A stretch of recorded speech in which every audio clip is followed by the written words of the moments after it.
La la la la la la la la. Oh, I didn't tell you I was rewriting the Oompa Loompa song earlier. Well, that sounds like something for the after show. Yeah, the Oompa Loompa song in various musical theater styles. Nice. I've had Randy Rainbow's Kofefe for Shapoopy Oh my stuck in my head goodness. for So days. good. So good. Okay, we are without Justin. Minions, are you ready? Or Snyder, Twiswegians. All right, chat room. There you are. I see you. We're ready. Are you ready? I'm ready. I'm ready. Oh, I need another light bulb in here. Hold on. There we go. Just a little bit extra. There we go. 3, 2. This is TWIS. This Week in Science, episode number 623, recorded on Wednesday, June 14th, 2017. Coming in like a wrecking ball.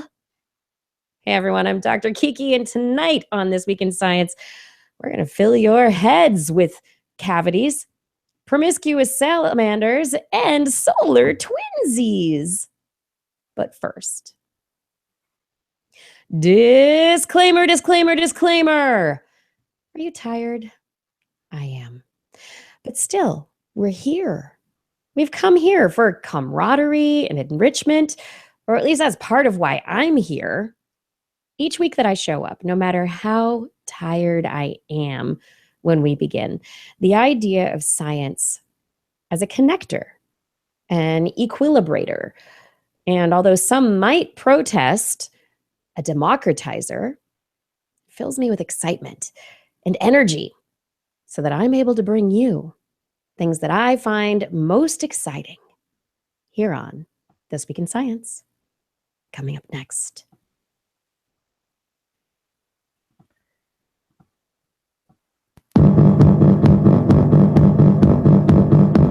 I've got the kind of mind I can't get enough. I wanna learn everything. I wanna fill it all up with new discoveries that happen every day of the week. There's only one place to go to find the knowledge I seek. I wanna know what's happening.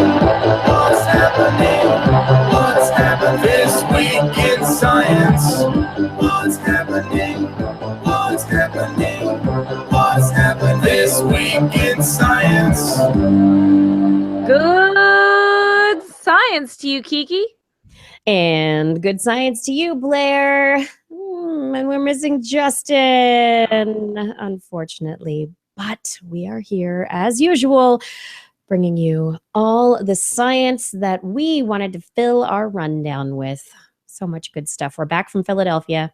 It was a fun, inspiring, amazing trip to the Young Innovators Fair. Blair, did you have a great time? I had such an amazing time. I had a great time talking with the kids, with the adults that were there to reach out to kids, and just seeing a new community full of change makers. It was amazing. Yeah, there's a lot of so many people, and I just watched people streaming into the building all weekend long, and the building, 4 football fields in size, full of science and technology and people just wanting to get their hands on it. Absolutely. It was great. And I cannot wait to see whether or not they take this Young Innovators Fair on the road. Maybe they could do a West Coast Innovators Fair and we would not have to travel all the way across the country. And then we wouldn't be so tired because, I am tired. I'm tired. I think we're tired. I had lunch today, and then I had lunch again at like 3 p.m. And I think it's because my body thought it was dinner time. Why? I'm hungry again. Yeah. Yes. Oh, traveling back and forth across the country. We're such jet setters for science. That's right. Right now, I hope where you are, you're just interested in hearing about the science because that's what we have. This week, I have news stories about our solar nemesis, the true nature of our brains, and wireless power. What do you have, Blair? Wireless power. Yeah. I have a whole bunch of nightmare juice and gross stuff. Wait. Okay. That's it. So Okay. it's even harder for you to sleep. You're welcome. Great. I just need to go to sleep and rest, and you're just going to put stuff in my brain that's going to make it difficult. Or just some very interesting dreams. We'll see. Yeah, there's that too. All right. I'm just going to say thanks a lot, Blair, in advance. You're welcome. Yeah. My pleasure. Literally. Every week. Okay, you guys, you ready to jump into it? Our newest segment. What has science done for me lately? Well, according to Minion Greg, science has played a huge role throughout my entire life because it offers a way for us to seek what's most important, the truth. My fascination with science and the answers it brings has led me to become a mycologist. I get to analyze fungi for my job. And through this, I can find new medicines and practical uses for the organisms that most people take for granted. Fungi for me, or fungi for me, represents the very aspect of science that is so intriguing and wonderful. And that is all of the mysteries hidden within it, just waiting to be discovered. Thanks again for the wonderful show, TWIS, and I look forward to your next episode. From Greg. Oh, Yeah, well, thank you, Greg, for writing in with what science has done for you. And it's beyond. It's like it's led to your job. It's led to your passion for what you search for, and that is so wonderful. Thank you for sharing that with us. yeah. Really Thanks, Greg. appreciate that. You seem like a real fun guy. Oh, you went there. Okay. Anyone who is interested in sending in what science has done for you lately to share with us that we can share. I want to share one every week, remember, and I need you to write in. My email's broken right now. So please message me on Facebook, or you can send me an email at kikifinch@gmail.com. I'll just put it out there. Kiki Finch, KIKIFINCH, like the bird, @gmail.com is my email where you can send it, or message me on Facebook. That's a great way to find us. So our This Week in Science Facebook, you can message the account and tell me your story, and I will be able to share it with the rest of the TWIS Minion audience. So you guys, don't forget, you have to write in so I can keep sharing these awesome stories. There have been so many great ones so far, and I look forward to many, many more. Please send me your stories. Let's get into the science. Are we ready? Ready? Mhm. Okay, so there's a story that's melting everybody's brains this week, and I love it, and it melted my brain too. So I think really you'll understand it if you are a mathematician, an advanced mathematician, or a neural networks scientist. There's a group we've talked about before, led by Henry Markham, which is called the Blue Brain Project. And the goal of the Blue Brain Project is to simulate the human brain. And not just simulate it, but really try and model exactly how the brain works. So they're basically trying to make a brain in hardware, in software, through algorithms, through modeling, to put a brain in a computer. But to understand exactly how the human brain works, to be able to make a perfect model, as opposed to this approximation that we kind of get to very often when we talk about simulations of intelligence, artificial intelligence. That I read an article this week that talked about the fact that a lot of researchers don't even really understand who work in the field don't really understand how the artificial intelligence really works. So we want to get to the nuts and bolts of how the brain works, and that's what the Blue Brain Project is working on. And if you've been following this research at all, you would maybe remember that a while ago, a couple of years ago, they simulated part of a cat brain in a computer. It's one of the things they did a couple of years ago. And they published the first digital copy of a piece, a little tiny piece of the neocortex, part which is responsible. It's neo meaning new, which is the part of the brain that's most recently evolved, that's involved in our planning and executive function, sensations, consciousness. But now they have published a paper in Frontiers in Computational Neuroscience that is using a new methodology to look at how neural networks within the brain work. And a neural network, you can imagine, as a bunch of neurons and how they connect to each other within the network of a particular part of the brain to be able to be able to make certain decisions. When will this motor neuron fire to make you lift your finger, or when will it not? You know, how many neurons have to be stimulated within the network to lead to the end result of you, I don't know, touching your nose with your finger? What has to happen in the network of the brain, the network that's responsible for that action within the brain to make it happen? And so far, we've got neural network models that identify different kinds of neurons, whether they're stimulatory or inhibitory, how they connect to other neurons, how many other neurons they connect to, whether it's recursive connection, whether they arc back, whether there are connections back onto themselves to shut themselves down after a while, whether there are feedback loops. There are all sorts of different patterns that can arise within a neural network, but it's fairly two-dimensional when we really think about it. There's input and then there's output, and there's a little bit of it in between. This new paper looks at these neural networks from the perspective of algebraic topology. What does that make you think of, Blair, when you hear the words algebraic topology? Topology. I don't even know, what is topology?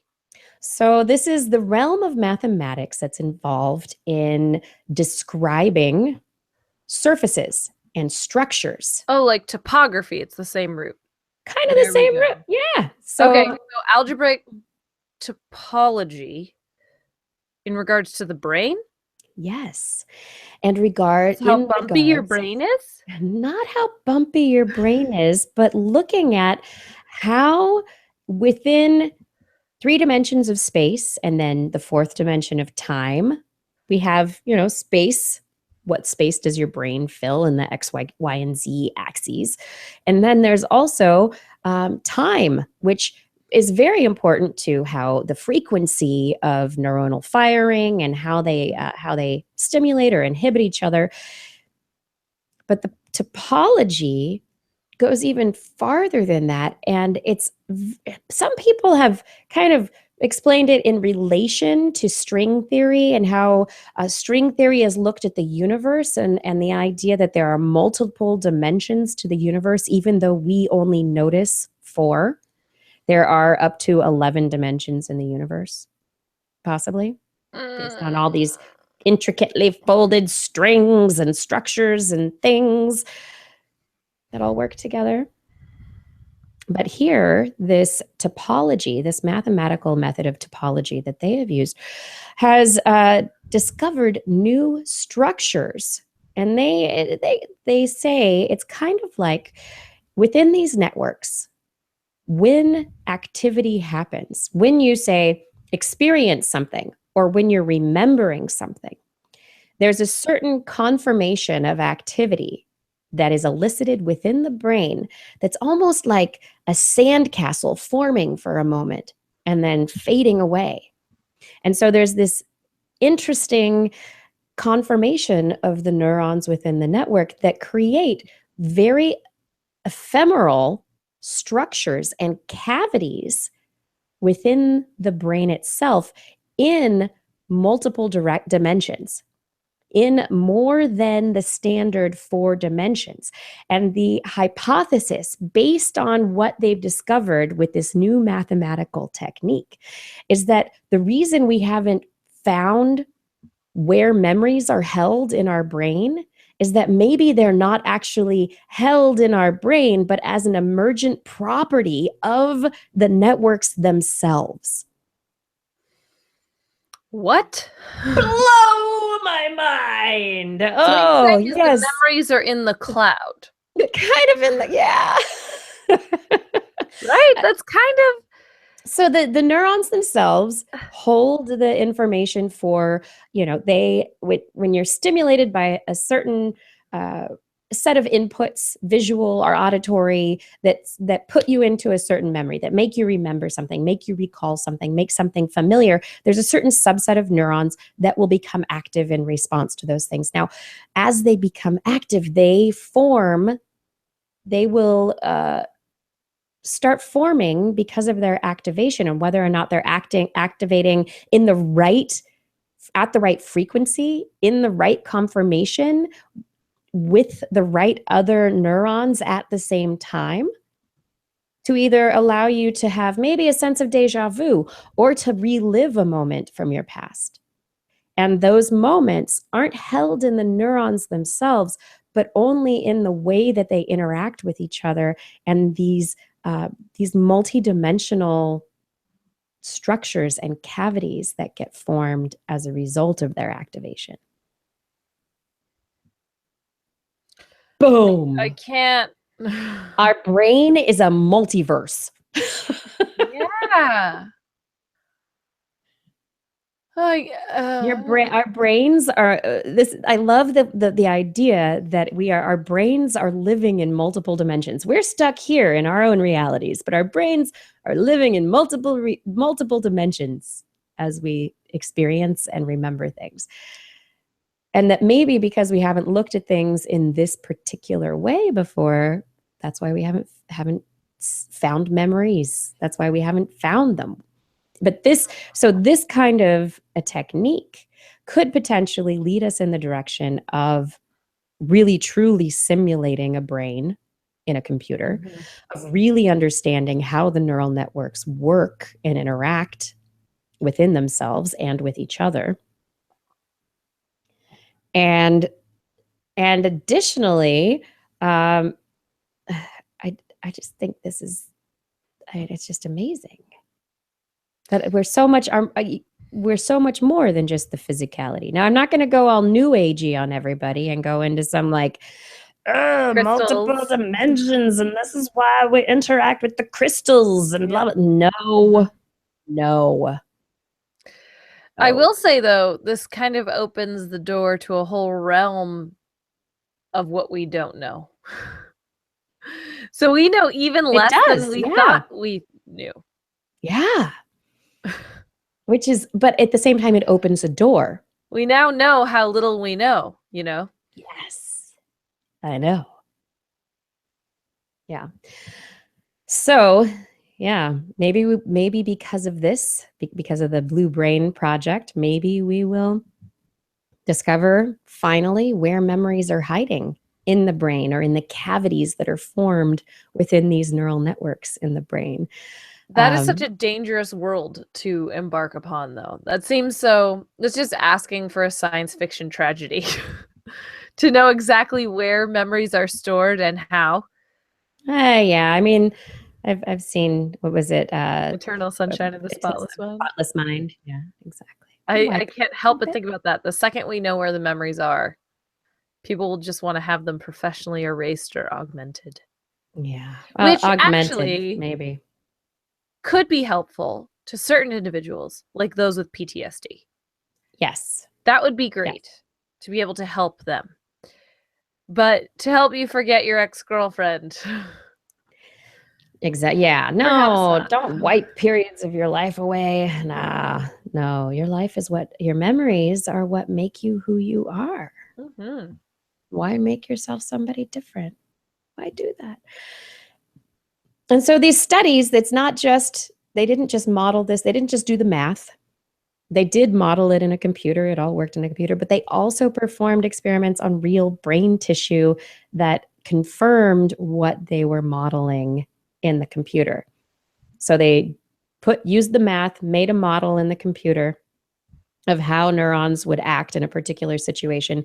And then they went into the lab, took brain tissue, put it in that kind of situation, and saw that the brain tissue did indeed act that way.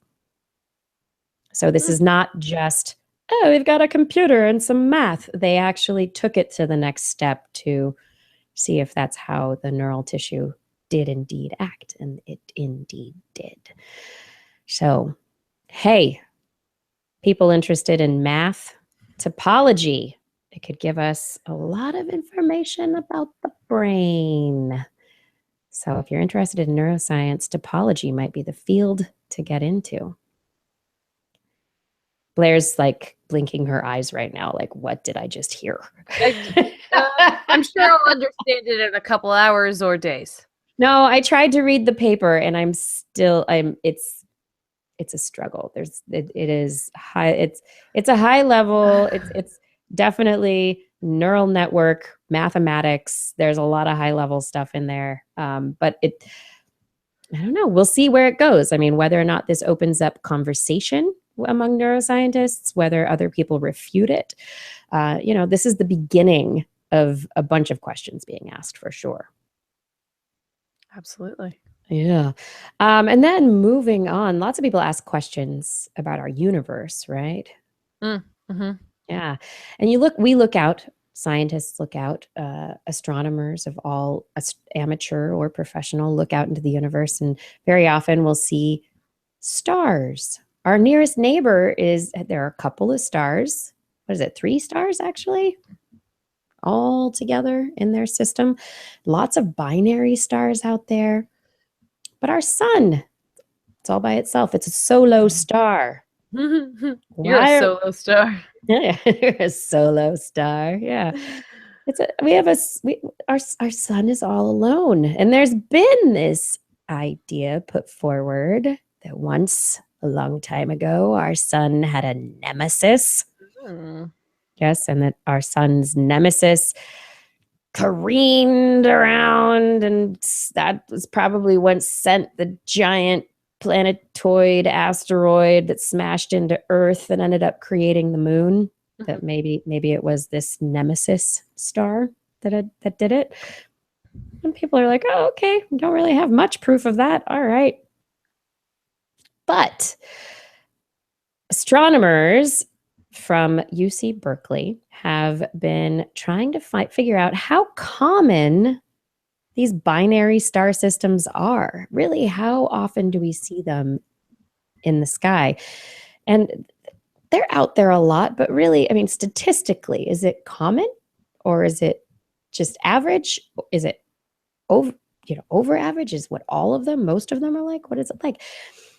And so they took a data set that they got their hands on and were able to examine all of the stars in an area of the sky in which there's just the Perseus molecular cloud. It has a lot of stars being born constantly. It's about 600 light years away from Earth, 50 light years long.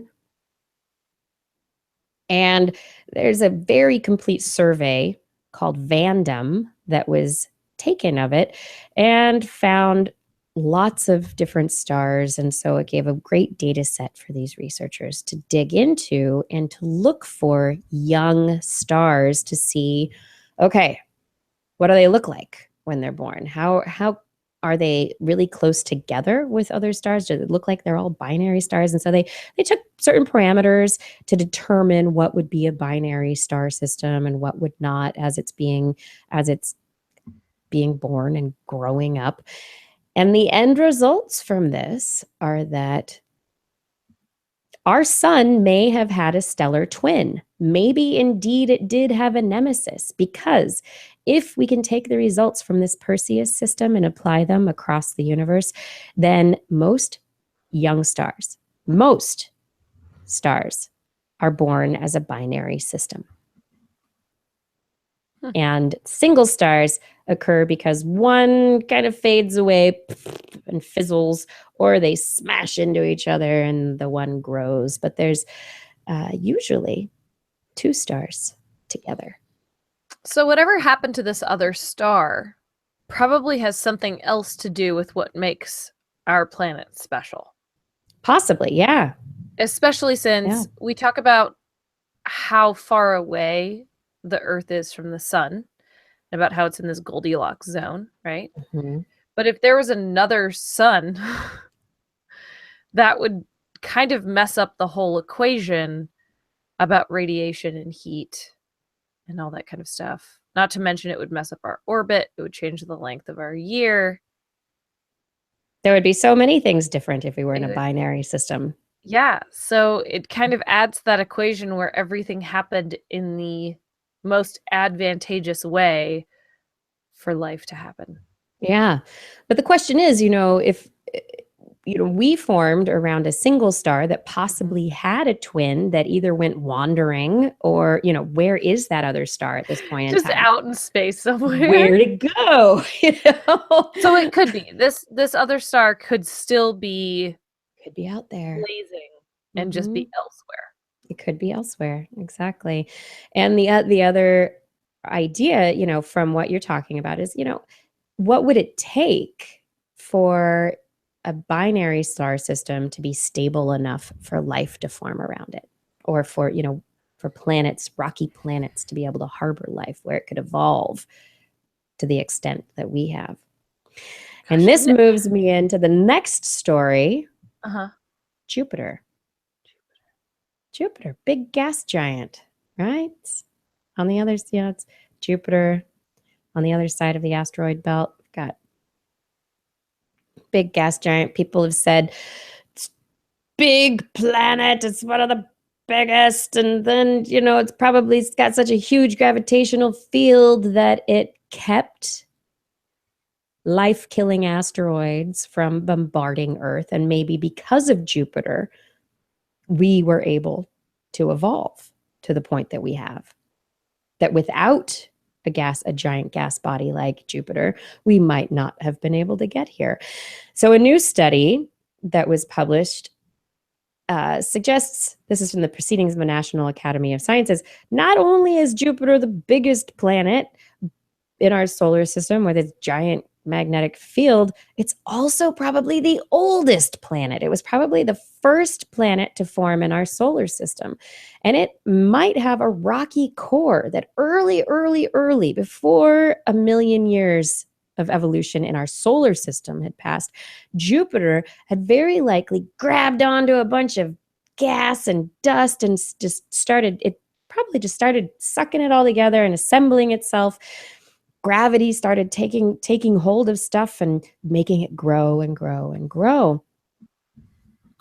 And so Jupiter, being the biggest and the first, and based on where it stuck itself out in the solar system, kind of outside of the asteroid belt, it was able to keep other items further out. So about 1 million years old. It prevented rocks at about 1 million years from getting in past its orbit. So it just was like, nope, you stay out there, you Oort cloud things, you other asteroids, you got to stay out. So Jupiter was our bodyguard. Jupiter was the bodyguard. But then Jupiter went wandering a little bit. It had a little unstable orbit, and it probably came in really close to the sun for a little while and knocked us around a little. Maybe had something to do with the asteroid that came in and allowed the moon to form. We don't know that for sure, but possibly. And then this is about 4 million years into the evolution of the solar system. It's like, I'm going to just go toward the sun. And as it did that, of course, its gravity moved. Asteroids from further out in the solar system were able to come further in and mix with stuff in the inner solar system. And then it's thought that maybe Saturn, because Saturn started getting really big around that point, that Saturn was like, you get back here. Because Saturn had not a gravity, and then Saturn probably pulled Jupiter back into its current orbit, where it is now stable. So no more wandering for Jupiter, but because of that movement, there was a time period where there were a lot of asteroids from the outer solar system that were able to come in much closer and mix into the asteroid belt that we know now in between Mars and Jupiter. And so this study is based on meteorites, fragments of these asteroids that have landed on Earth. And the researchers were able to look at chemical signatures from these space rocks to determine their age, which is like, okay, how long have you been here? How old are you? And also because of the different aspects of the inner solar system and the outer solar system, they were able to pinpoint their point of origin based on the chemical signatures of these rocks. And so because of basically they're following this chemical signature trail to say, okay, these rocks came from the outer solar system. These ones came from the inner solar system. And these ones are really old, so they were in the outer solar system a long time ago. Or these ones are younger and they're in the inner solar system. So basically be able to take the rocks, pinpoint them in their point of origin in the solar system at a particular place in time, which is how they came to come up with this story of Jupiter as the bodyguard for planet Earth. They looked at, like, seriously, they're looking at rocks from space that landed on Earth and saying, this is what Jupiter did 4 billion years ago. This is what Jupiter did, or not 4 billion years ago, 10 billion years ago. I'll tell you, this is one of those things when they talk about this kind of stuff in relation to astronomy. I will never understand how they understand it. Never. Right? But I understand the processes by which they understand it. Yeah. And so I believe them. We talked a whole bunch about that at the Young Innovators Fair, right? Being able to recognize where informed extrapolation comes from. Yes. Informed extrapolation. Exactly. Yes. It's fascinating. But your middle story, I'm still stuck on that binary star. And I'll tell you why. Why? Because stars in my brain, and I realize I'm wrong, but stars don't move. Where do they go? How do they go?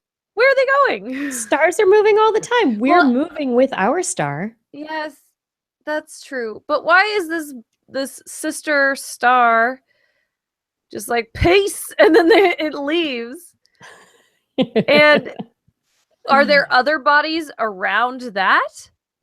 What's happening? Did it take other bodies with it that used to be part of our solar system? Possibly, yeah. Because there were probably items within the solar system that were closer to it, more attracted to its gravitational pull. Yeah, it all has to do with where things are at a certain point in time. Are they in an unstable orbit, a stable orbit? How much perturbation can be made by this massive gravitational force? How massive is the gravitational force from the star? See, was our nemesis smaller than us? I may have brought the nightmare juice, but you brought the things that'll keep me up at night.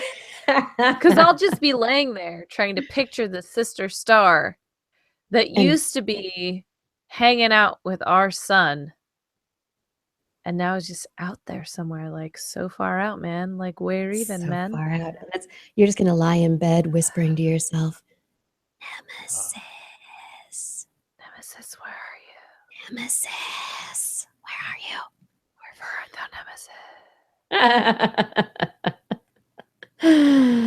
Yeah, so there's some cool spacey news this week. Wow.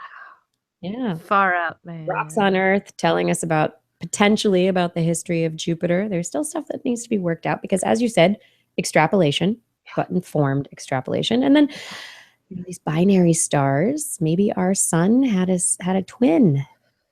And what? Cavities in the brain. We got so many good things here. So many fun stories to start off the show.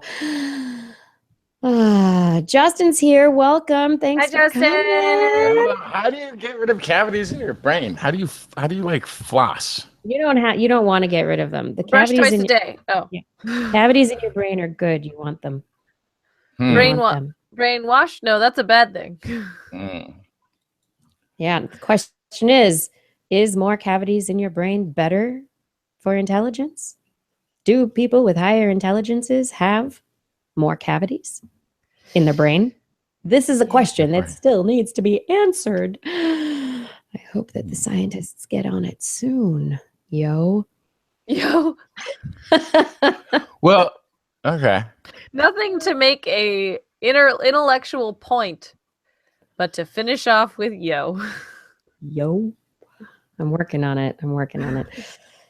This is This Week in Science. It's time for more science. Justin, do you have any stories? Should we move into the animal corner? I was going to bring one. We may have to go to the animal corner. I was going to talk about there's a team of Canadian researchers on the icebreaker CCGS Amundsen.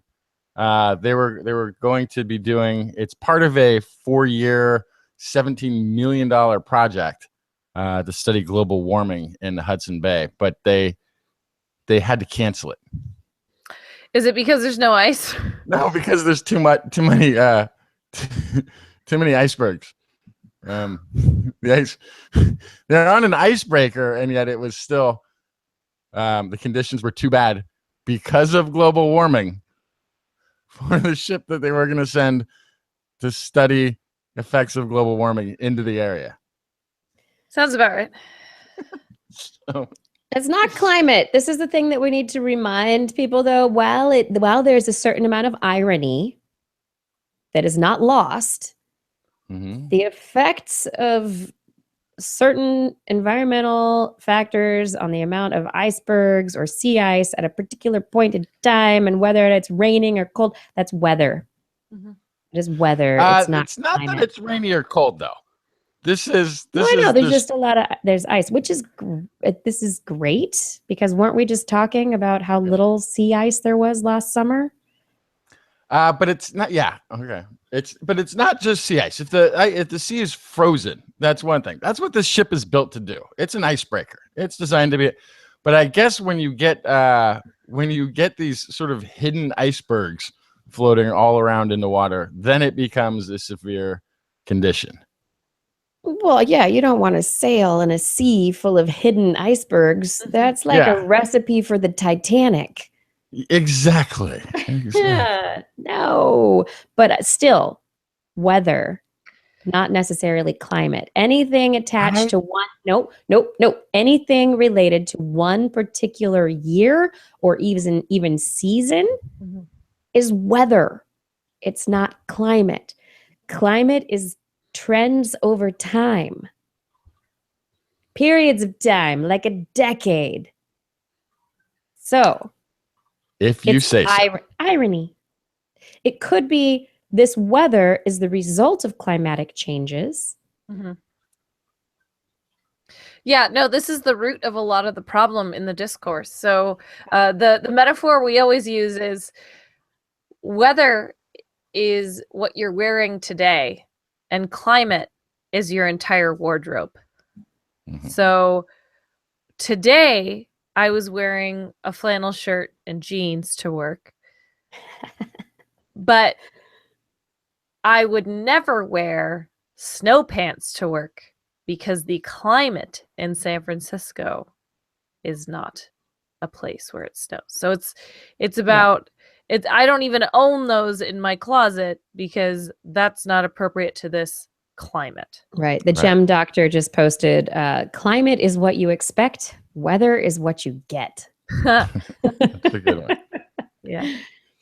Yeah. So climate is averages over several years. Yeah. So you will see individuals online, and maybe you'll meet individuals who will use this example of this ship calling off its climatic research as a result of icebergs, as an example of, these people say climate change is happening, global warming is happening, but look, there are icebergs. So I just thought of a new one. They're going to use it they're going to spin it That's I just because thought they're that, like, idiots. if- I mean, like, there's those people who do spinning. The whole job and art of spinning is taking something that is perhaps not desirable and then polishing it. So think about this. You see an extremely skinny person eating an ice cream sundae. So are they skinny despite that ice cream sundae, or is that one meal an event in an overarching story that is not representative, right? So you can eat an ice cream sundae even if you're on a strict diet, and one meal is not going to change your diet. Yeah. One sea of icebergs is not going to change the progress of the climate at this point in time. So Dr. Barber and his team of experts were able to use state-of-the-art equipment on board the Edmondson to confirm that a significant portion of the sea ice present originated from the high Arctic. Noted climate-related changes in Arctic sea ice not only reduce its extent and thickness, but also increase its mobility, meaning that ice conditions are likely to become more variable and severe conditions such as these will occur more often. So they don't seem to think it's just the weather shifting, but as they do because they said that events like this will be more frequent. Yes, that's exactly what it is. Climate change results in more extreme weather. Yes, there we go. Yep. More icebergs if you're in an icebergy like area, maybe. Well, I'm sorry they had to call off their trip. That would have been for now. They'll be back at it later next month. They'll try again. They'll try again later. That's right. You know what we're going to try right now? What? Blair's Animal Corner. She loves our creatures, great and small. Biped, millipede, no pet at all. If you want to hear about animals, she's your girl. Except for giant pandas and squirrels. Then I'm What you got, Blair? I have some awesome fun stories tonight. The first is about a very particular kind of promiscuous salamander. Yes. So salamanders. The promiscuous salamander. Yeah.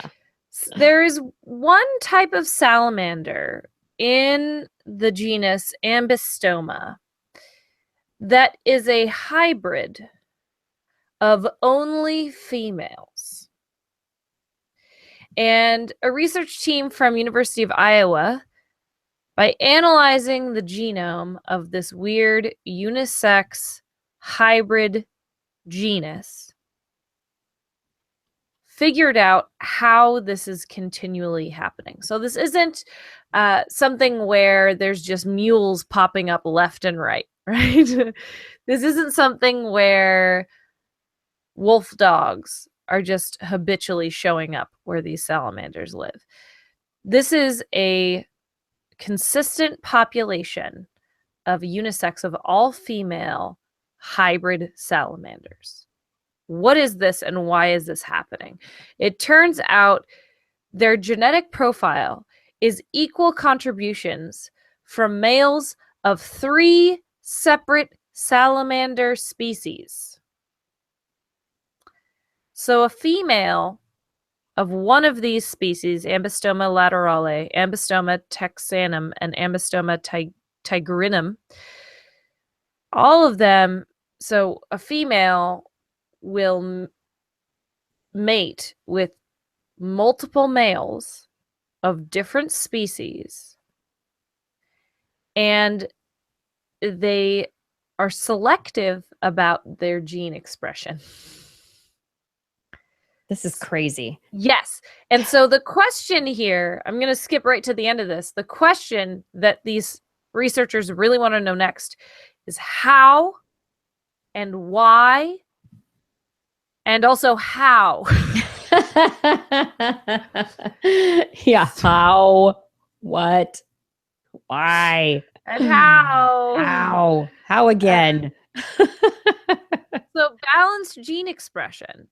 They are habituating. They are continuing this hybrid lineage by mating with multiple males. They keep some genes from the male and discard others. This is known as kleptogenesis. Kleptogenesis, stealing it. I love They it. steal genes, the theft of genetic material for male donors for reproductive purposes. Why is it stealing? I was thinking about this earlier. It's stealing because it's not a true representation of the male. So what the male would want out of a breeding opportunity, you take their genes. You take all of them. All of their genes, so that Yeah. the offspring is a representative of their genome. That's what they want. That's what their DNA wants. But if you're selective and you're mixing this sucker's genes with genes of two other suckers, Suckers. nobody wins. I love you. The suckers, the salamander sucker males. The salamander suckers. Yeah, so the only salamander that wins is that female that then can give birth or lay the egg of another female that is now a hybrid. They don't have males. They only have females. And then they're like, give me your genes. Give me the one I want. Yeah. And so the way they did it, Ohio State University biologists, they analyzed 3,000 genes in a unisex female with 3 genomes. It was a triploid. And of that, they found 72% of the genes provided by the 3 male partners were expressed equally. Wow. So it was triploid, which already is weird. And then on top of that, let me have 3/4 of yours and 3/4 of yours and 3/4 of yours. The genomes are mostly being expressed equally, but what they're trying to find out next is how do they choose? How do they use the genes that they've chosen? And then how do genes from different species of salamanders come together to make a hybrid? Yeah, I think that's what, to me, one of the interesting things. When I saw this story, I immediately thought these are different species. Mm-hmm. This female isn't just taking the genes she wants from males of just the same species. And where would males of the same species come from if they're only having females? Right. Is there a sex change that the females can go through during development later? And then mating with other species. Right. So this is where I had things. to do some digging, because in reading this story, that was really my question, was where are all these females coming from, and what males are they mating with if they're all females? What is happening here? So in doing some digging with the Ambystoma genus, they're called mole salamanders, and it's a really large group of salamanders, Ambystoma. Most of them are they reproduce through normal sexual reproduction, so nothing weird there. But there are these hybrid, you can't even call them species. There are hybrid all-female populations, unisexual populations. They're distributed mostly across the Great Lakes region and the northeastern regions of North America. These females mate with several different species of males and just use them to piece together another female. Wow. So the females require sperm from co-occurring related species. They fertilize their eggs, they initiate development, and then the eggs discard the sperm genome and develop asexually. So they just kind of take what they want. This is why it's the kleptogenesis, right? Mm-hmm. They take what they want from the sperm packet. It's as if they're ripping open the sperm and going, I want this, and this, and this, and this, and all the rest of that. Get out of here.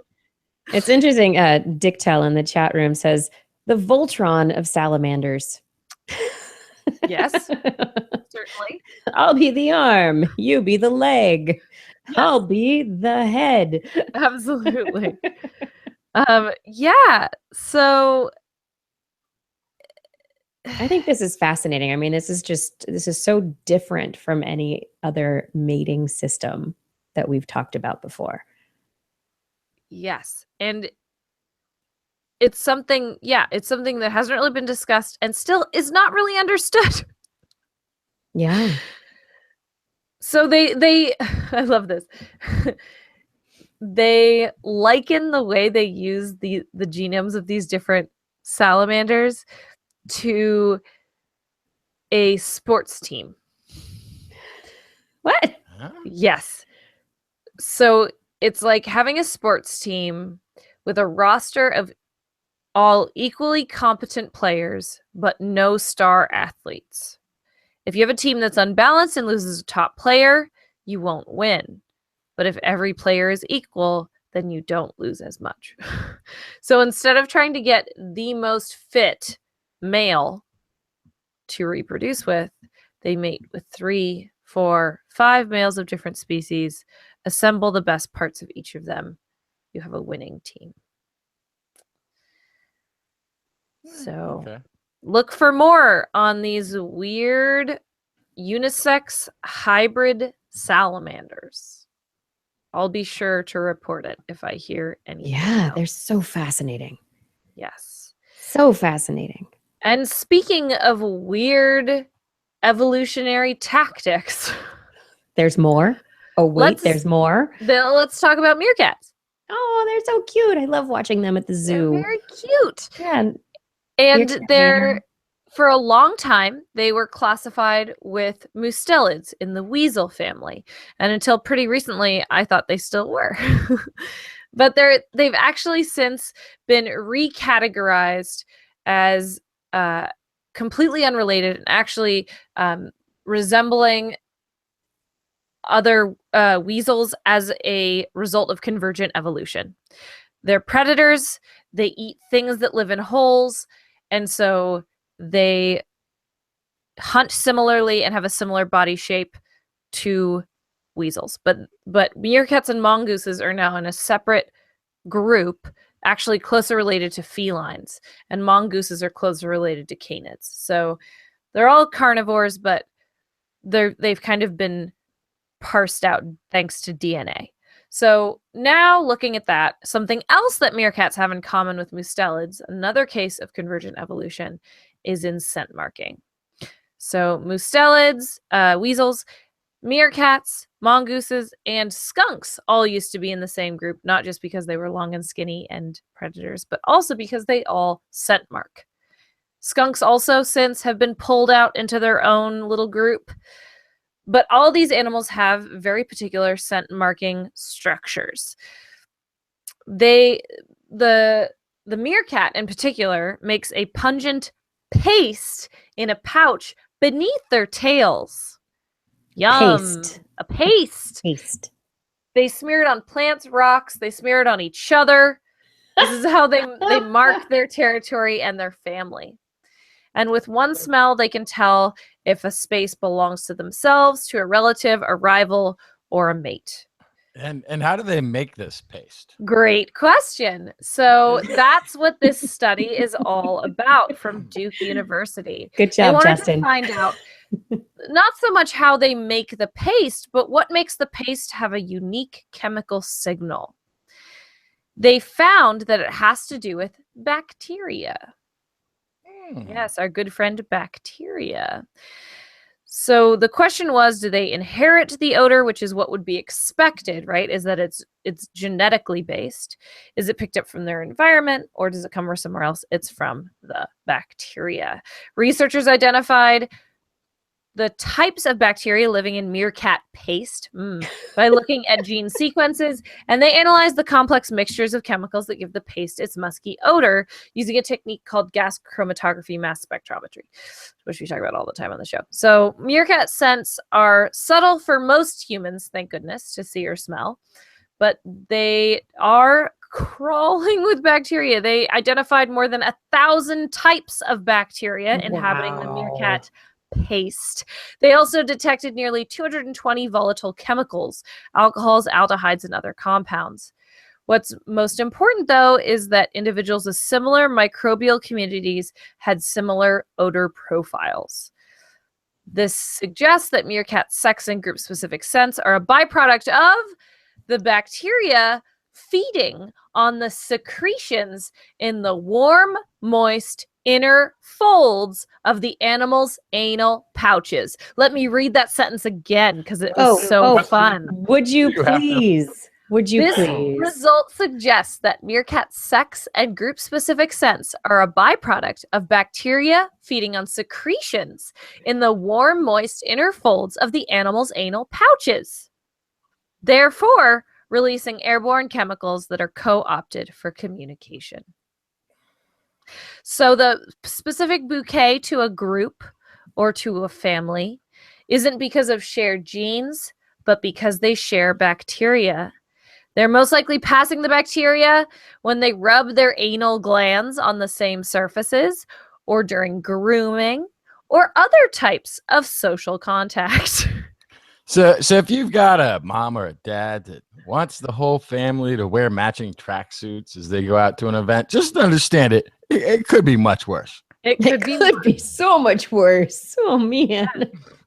They call this the fermentation hypothesis, which was first proposed decades ago, but they have not yet looked at the bacteria types in order to identify them. So this is the first time they've actually been able to recognize the fermentation hypothesis when it comes to scent marking in meerkats.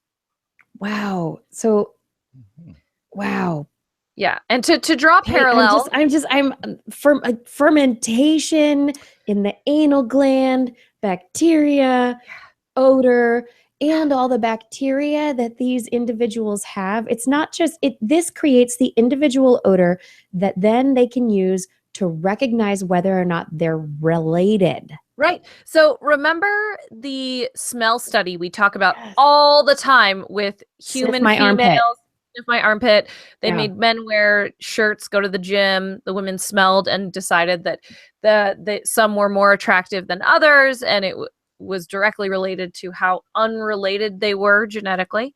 So the idea is actually that there's a similar phenomenon with us in terms of armpits. Exactly.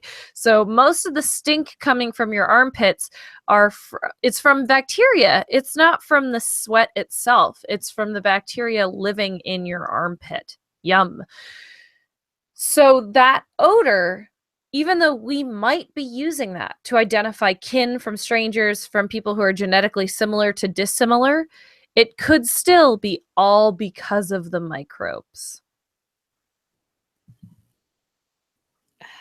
So bacteria, it always comes back to the bacteria and how they really are running our lives. Yes. Hitchhiker's Guide to the Galaxy should not have had mice as the ultimate creatures. That it should have been the bacteria. There should have been bacteria. Yeah, we're little bacterial city buses. I keep saying it. It's true. They're telling us they're sending out signals to their friends via odors. We're the city buses. Hey Gary, I'm on her. Driving. The bacteria are driving. Yeah, absolutely. Yeah. And I'm not going to say the Beavis and Butthead thoughts that have been just coming to my head since the beginning of this story. So I'm going to just leave it right there. Everyone, this is This Week in Science. We're going to take a quick break and come back with more science. I know we've been blowing your mind this first half. We have more coming for you in the second half. So stay tuned. There'll be more This Week in Science coming up next.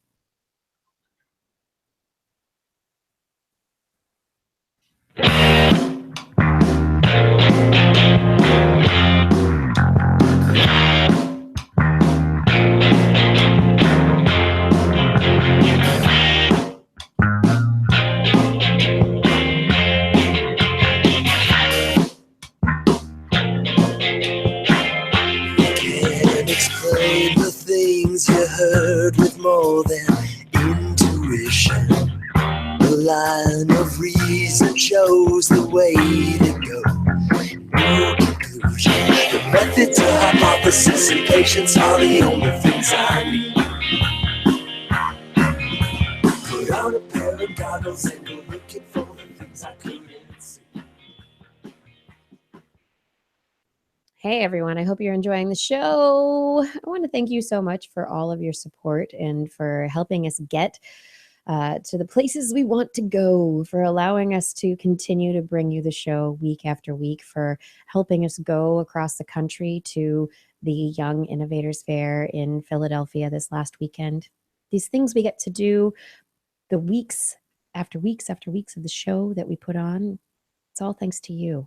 Really, truly. And it's amazing that you keep coming back for more and more of it. So thank you for letting us do this. If you are interested in continuing to help support This Week in Science, one way that you can do that is to wear our stuff. You know, if you are wearing a TWIS shirt, somebody might be like, what's TWIS? What's This Week in Science? And so you can head over to twis.org and look for our Zazzle store if you're interested in purchasing one of the items that is available with our logo on it, or with one of the wonderful Blair's Animal Corner calendar art pieces that is in the store. So the Zazzle store, if you want to go directly there, it's zazzle.com/thisweekinscience. But really, twis.org, it's your portal to all things Twisy. Head on over there. You'll find mouse pads, grocery tote bags, trucker hats. Justin was wearing his trucker hat all weekend, which was pretty awesome. I actually was kind of jealous. I was like, oh, maybe I should get myself one of those.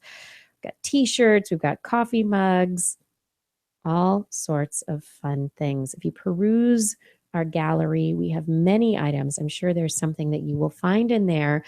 And a portion of the proceeds does come back to TWIS, and the money is used to directly support the activities of This Week in Science and to produce the show.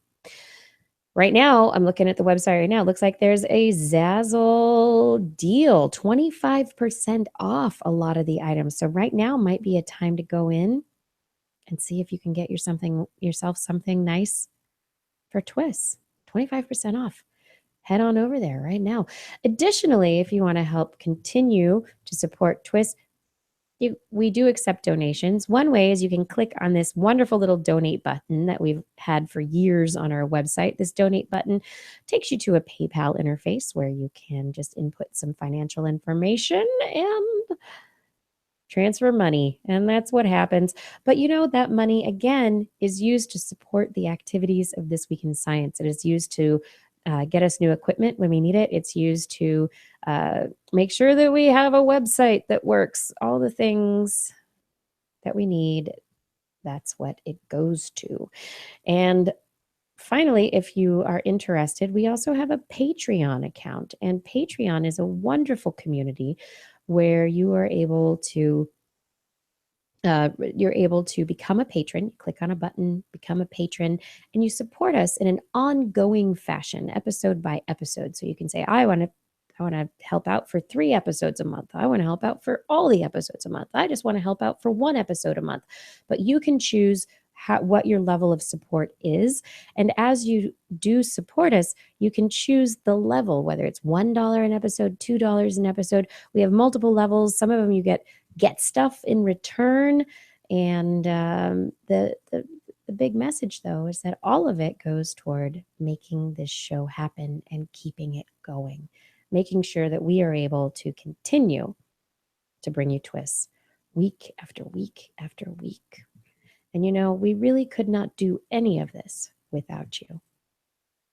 Thank you for your support.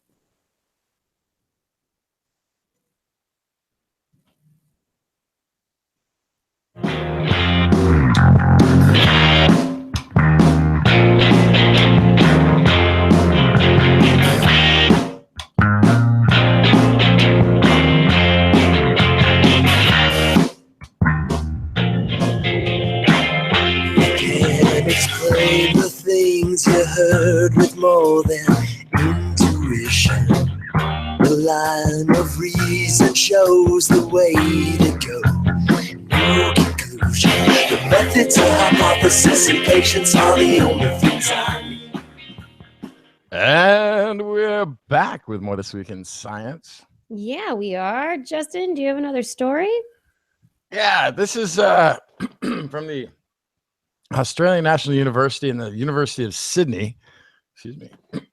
They have provided a window into one of the most exciting periods in human history, as if there was any period of human history that was not exciting. But this is of interest as it is the transition between Neanderthals and modern humans in Europe. They've got a cave in a region of the Czech Republic, which has provided a timeline of evidence from 10 sedimentary layers that span from 28,000 to 50,000 years ago. So a nice chunk of years in the same cave. The dig site near the Czech border with Austria has unearthed over 20,000 animal bones, as well as stone tools, weapons, and an engraved bone bead that is the oldest of its kind in Central Europe. Archaeologist Dr. Duncan Wright said the project was important as it gives some of the earliest evidence of modern human activity in the region, as we were beginning to move substantial distances and bringing objects with us. So this is quotey voice of Dr. Wright. In the early layers, the items we found are locally made flakes, possibly used by small communities living and hunting in the vicinity to kill animals or prepare food. But around 40,000 years ago, we start to see objects coming from long distances away. Dating from this same time, we unearthed a bead made from mammal bone. This is the oldest portable art object of its type found anywhere in Central Europe.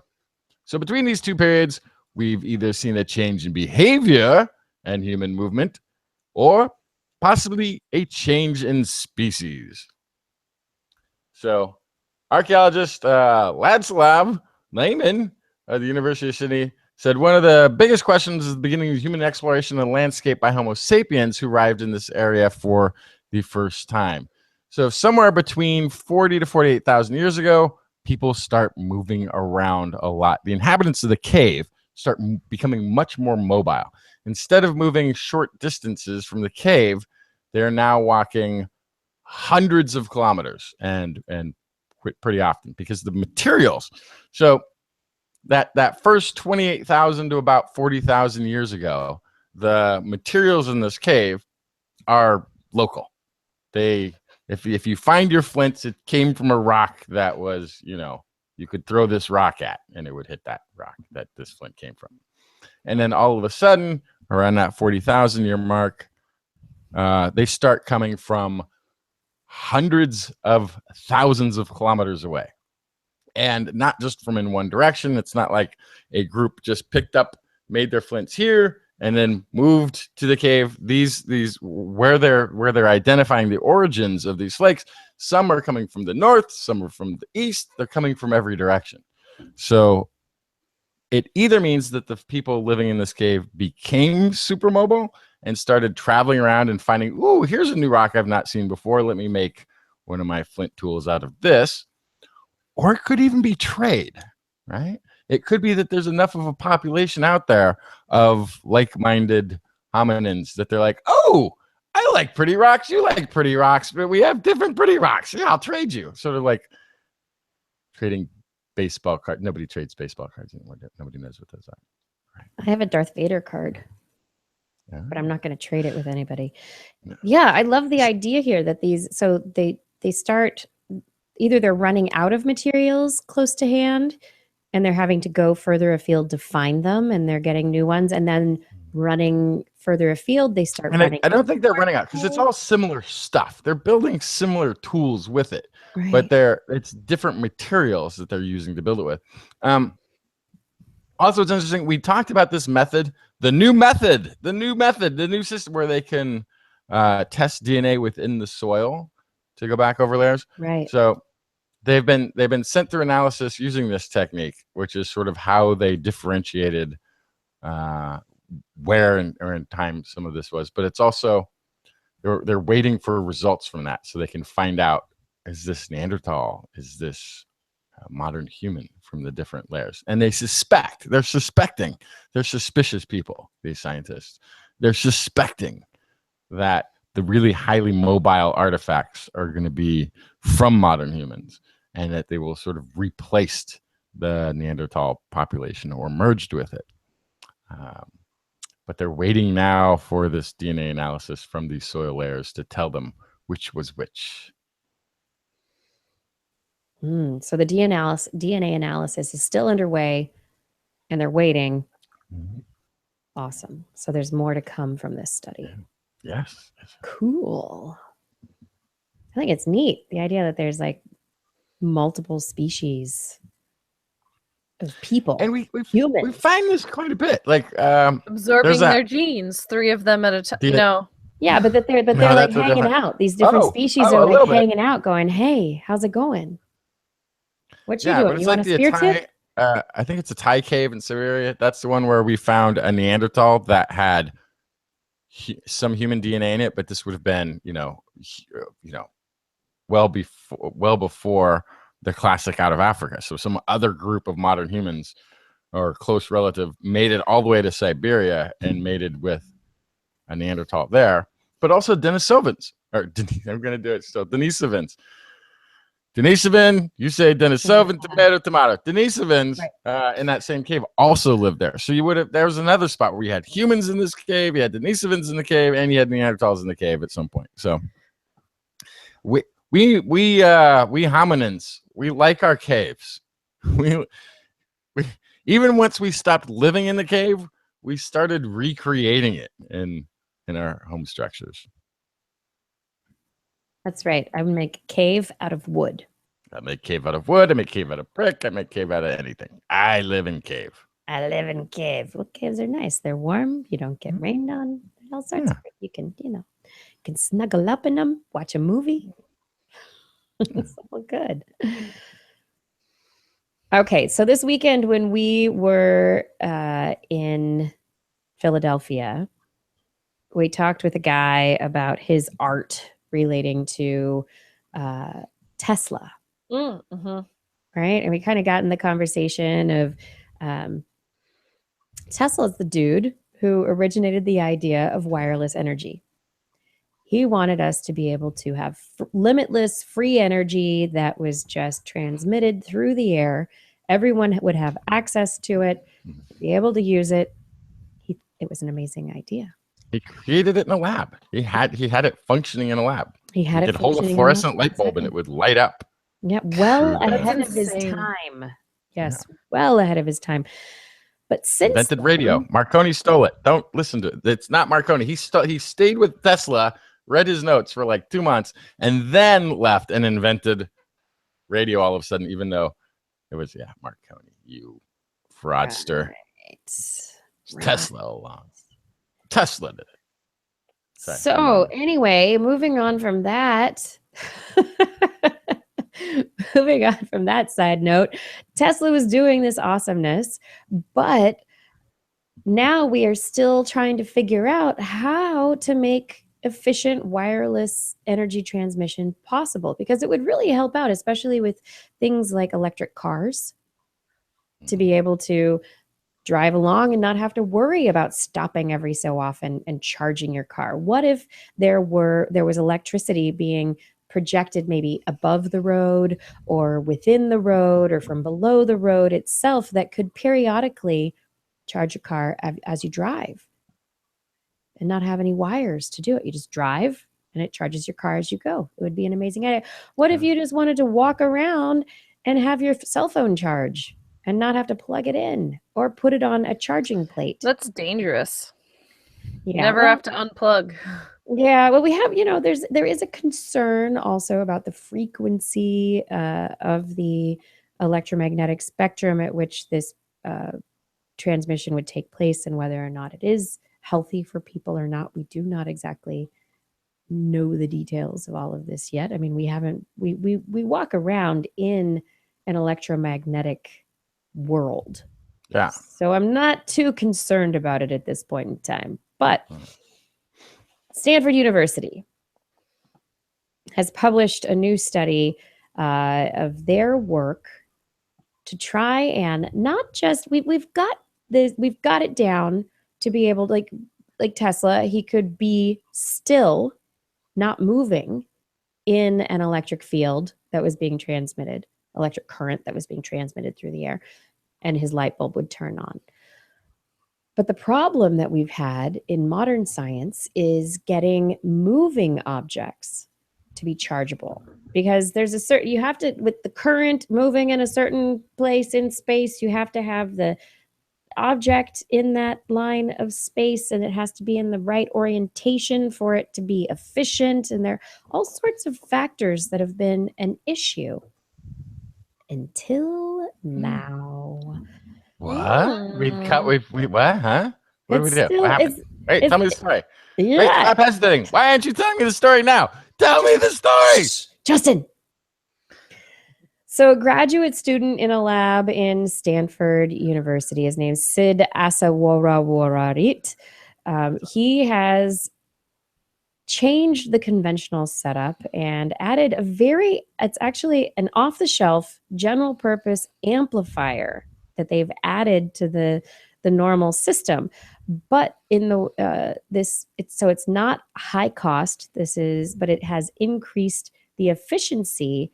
They think that it can be improved on with custom-made amplifiers to improve the efficiency by 90%. But what they have been able to do is create a system where they can have a light bulb moving through a field up to a distance of about 3 feet and be charged the entire time.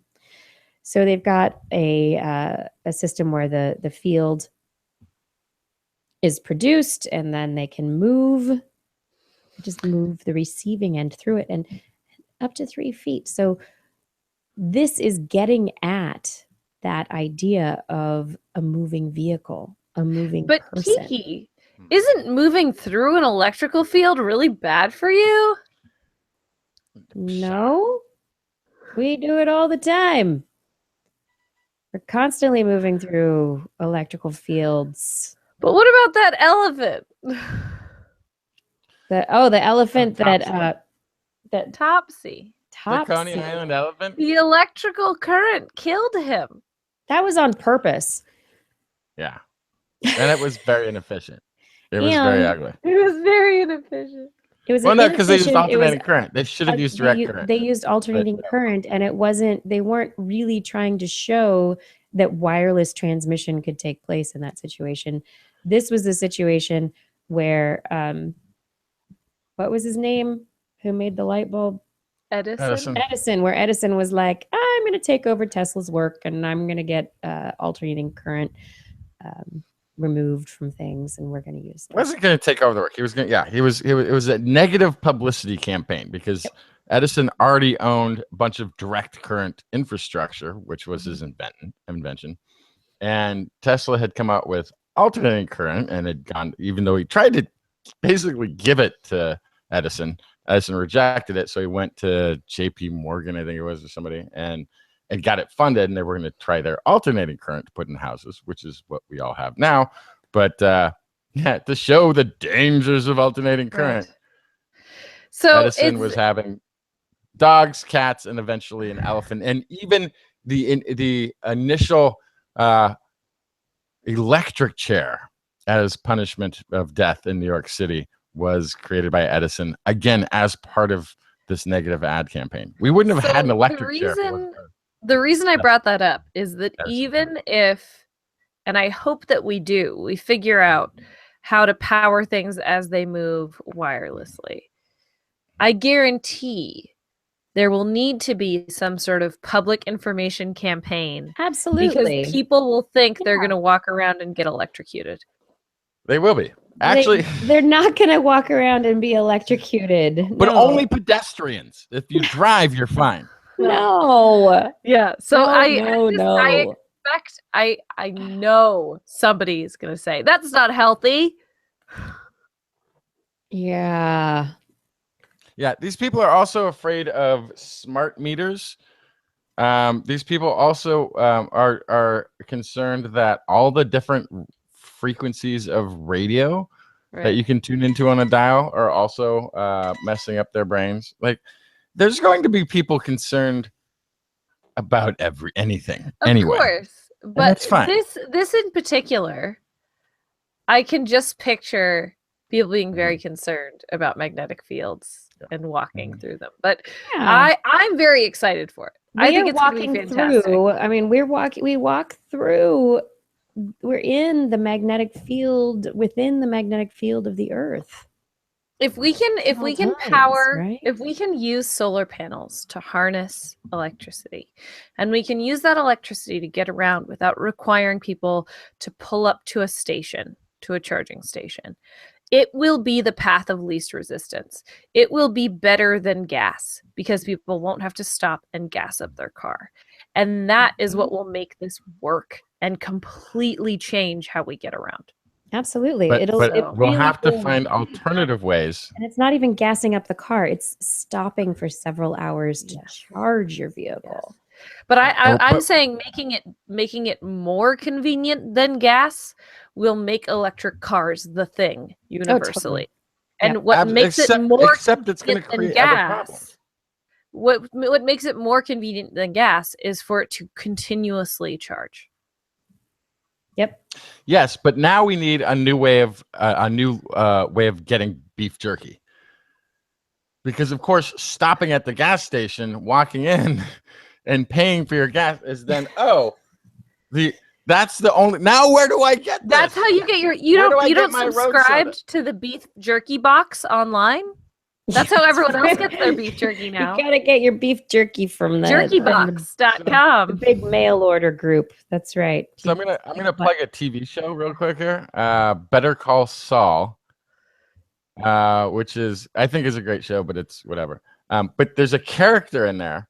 It's one of the main characters is allergic to electricity and electrical devices, and it's kind of not in the story. It's like it's maybe a psychosomatic thing. It's like this guy's a little touched. No, there are people who live very far away from normal society, out in the desert, to stay away from electricity and from the things that they perceive that are hurting them. Right, and this guy this is a real affliction. And in this story, he's like a like top of the game sort of partner at a law firm that comes down with this at some point, and so has had to readjust his life. But you can see like how terrible an allergy that really would be. Like he lives in the darkness. He's removed all the wiring from the house. Like all anybody who comes to visit has to leave cell phones outside. He has like this insulated magnetic suit thing that he'll wear to go out and get the paper. Like it would be like really impossible to be on a planet like this if that was a real thing, if you could actually be allergic to electricity or magnetic fields. Well, people perceive themselves as being allergic to it, and they do go to great lengths to get away from it. So it's real. It's the affliction. Absolutely. Right. Perceived or whether it's actual, it is a real thing. And it's actually sort of do go to great lengths to get and it. it's sort of a fun thing to imagine. Like he's trying to overcome it in one scene where he's walking down the frozen aisle of a grocery store, or he's actually trying to get to the other side of it, but suddenly he's now like all of these, like there's the freezer, there's the lights above, there's the lights within the things. It's just all like bzzz. Right? But yeah, thankfully for the rest of us, it'll be fine. It'll be fine. All right. Where do we get our beef jerky? I don't know where you're gonna get your beef jerky. How about How about Justin? I don't see any more stories in the rundown. I'm gonna keep running. Keep going. Keep going. All right. How about some deep brain stimulation? Great. I could use that. We could all use this potentially. Well, you know what? If you really needed to have deep brain stimulation, they'd have to open up your skull and put electrodes deep into your brain. The only way we get electrical signals to stimulate neurons deep in our brains, like my finger length into the middle of my head, the only way that's going to happen is if somebody cuts open my skull or goes in through my orbital frontal region of my skull and sticks a metal electrode in there. But maybe not for long. Maybe, just maybe, researchers have come up with a new methodology to electrically stimulate structures inside the brain with no electrodes. We've talked before on the show about transcranial direct current stimulation. And there's a whole DIY movement. People are getting their own electrodes and sticking electrodes on their scalp to try and get into their brain to alleviate symptoms of depression, anxiety, to help them focus more, to stimulate them so that they don't have to drink caffeine, but that they are awake and alert, to increase alertness. There's some really interesting ideas out there. If you look on Reddit for the TDCS community, fascinating stuff online. But some researchers looking at this stuff and looking at other papers have developed a new technique. It's not really a new technique because the Russians have done research on it, and there is this whole TDCS community, but this technique is called temporal interference. And so when the direct transcranial direct stimulation, current stimulation is taking place, there are the electrodes on the scalp, and usually they work at about 2 milliamps or so. So it's not a lot of current that's being pumped into your head. It's very low amperage current, 2 milliamps. But it's usually on the same cycle. You've got a positive and a negative, and you stick it on your head. They're cycling the same. And so you've just got one current going into your head. This new technique, what they have come up with at MIT, is that you apply 2 electrical fields to the subject's head. And instead of increasing the current, or even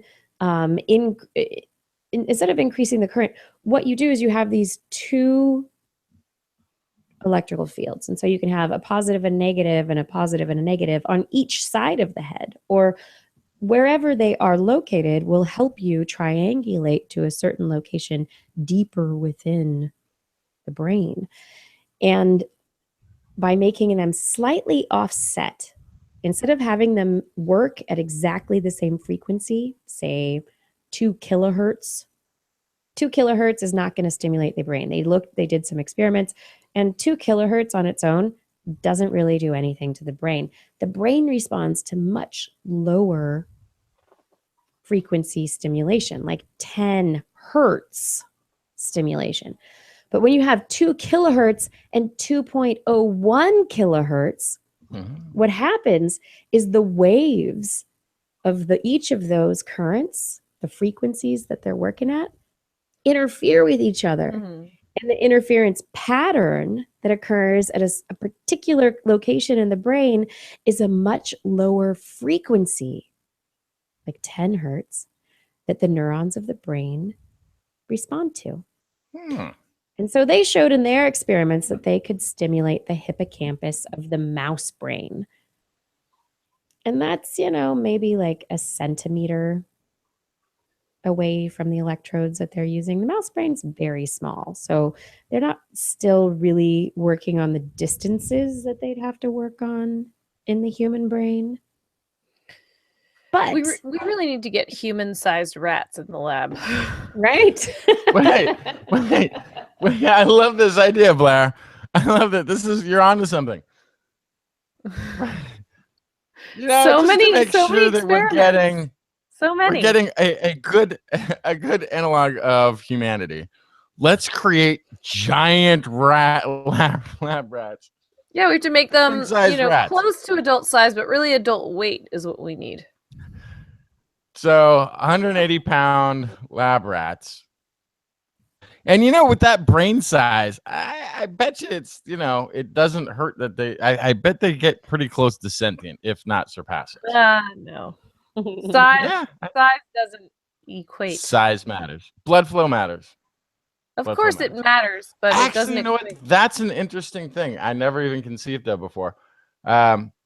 But what is there some sort of a ratio with blood flow to brain size? Like, I know we've got really good blood flow to the brain size ratio, even with our large brains. But I wonder if you scaled that down, what the next best contestant on the Sentience is Right would be. The Price is Right. Interesting. That's an interesting thing. Anyway, that's a well, whole think side. about giant animals with giant heads, and they're not as smart as primates, so it's not a Well, direct it's- link. It's blood flow. This is the thing, though. This is blood flow, and that's what I'd be curious to see.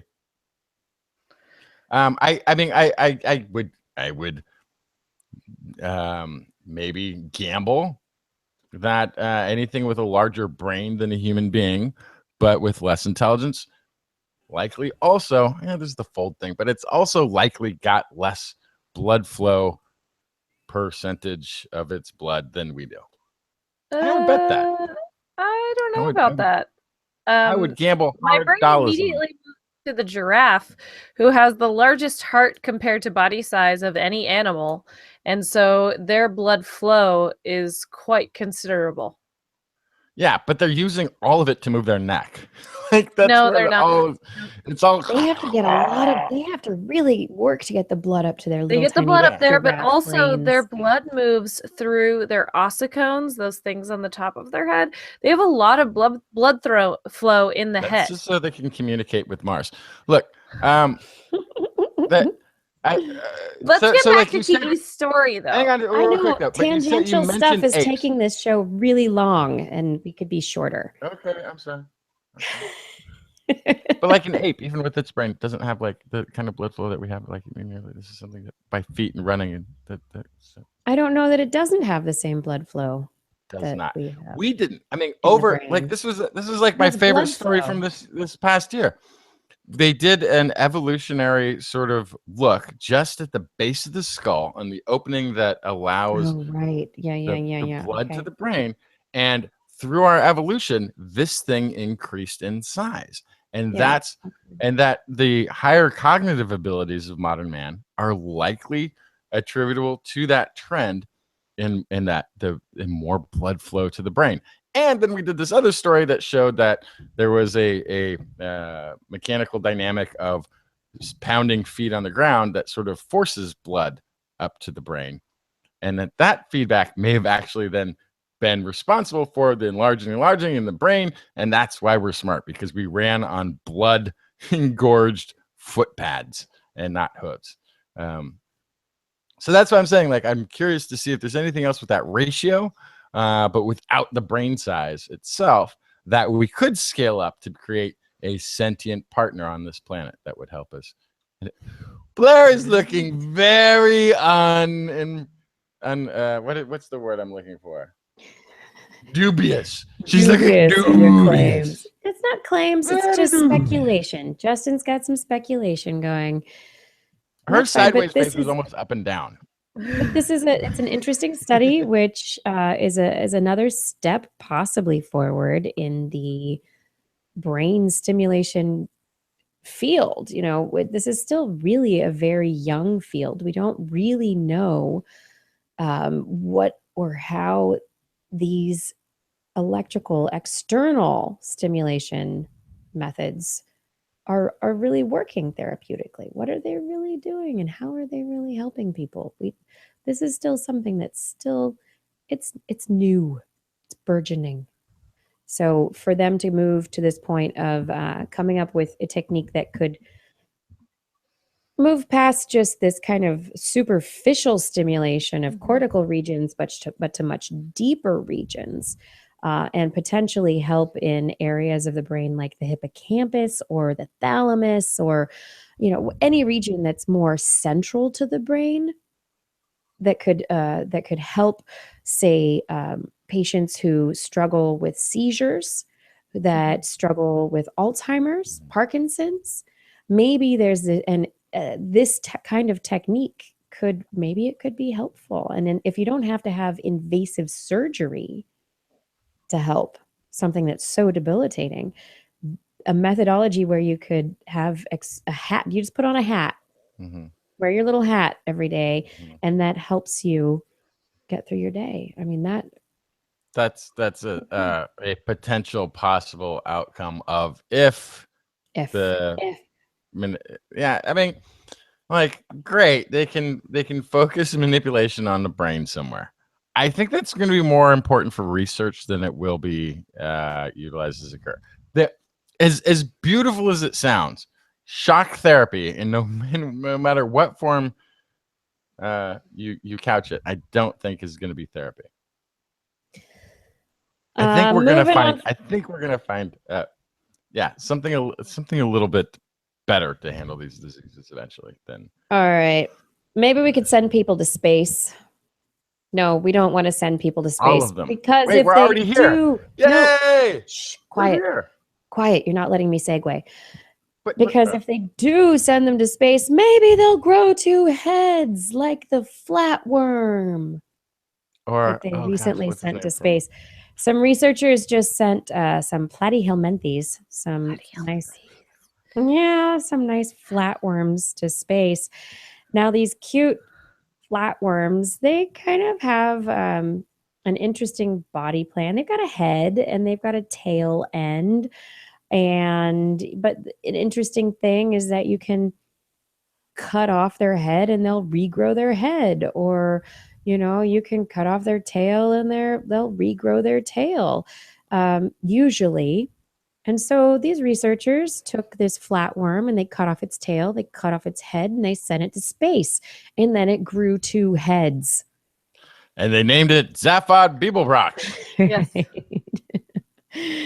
It grew 2 heads. Congratulations, worm. You're in NASA. Yeah, Now I'm going to cut off your head and send you into space. That's right. Other worms they sent to space underwent spontaneous fission, in which they started growing other individuals off of themselves and budding new individuals off themselves. It was just, going to space was kind of stressful. And so it was like, let's make more of us.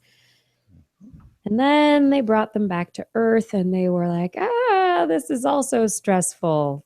I don't like it. And they curled up into little balls until they felt a little bit more comfortable.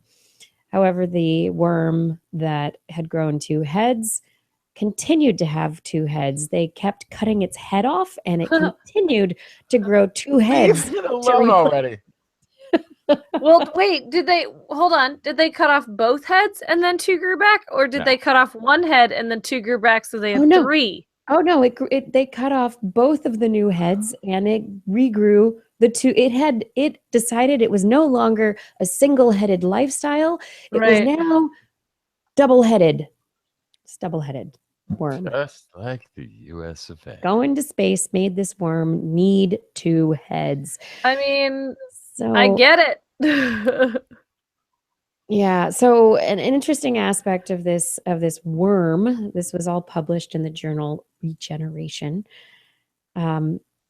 These worms had to change in the process of going to space. Like I said, they underwent spontaneous fission and started making new individuals. And then when they came back, they were kind of upset about stuff and not doing really well. In the process, basically what happened is they had changed around their whole metabolic system for waste removal, for water regulation, osmoregulation. And so they had to move their excretory system around in going to space to manage being in space. And then they had to do it again when they came back to Earth.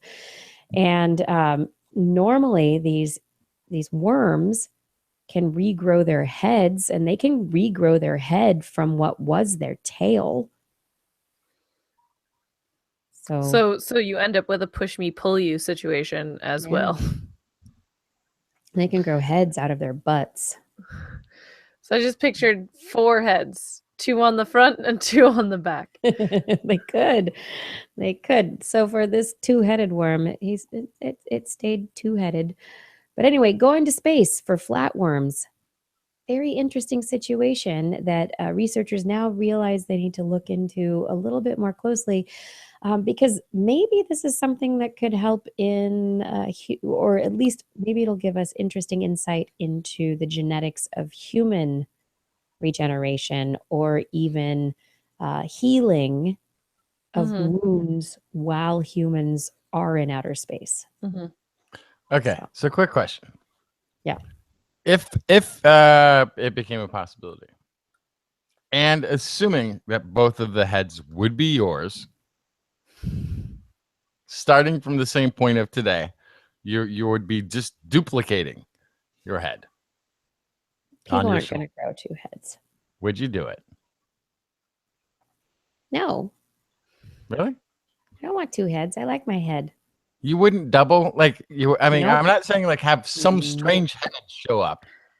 I'm saying you have two heads now. I'd have to look at myself all day. No. And then you'd argue with yourself.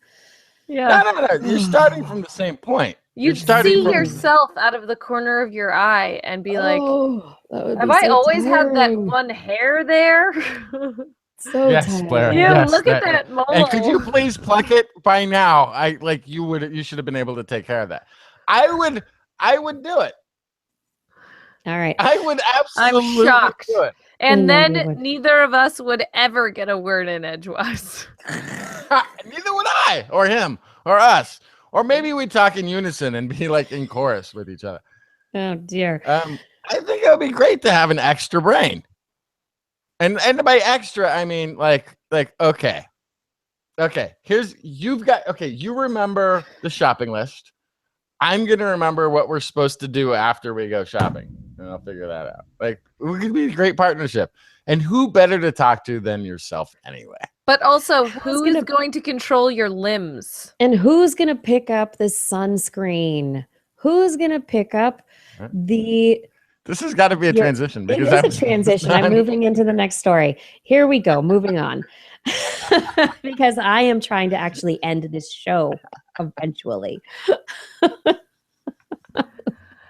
Wouldn't it be funny if this was longer than our 8-hour show? Oh my gosh. We just got on a roll this weekend that we cannot stop.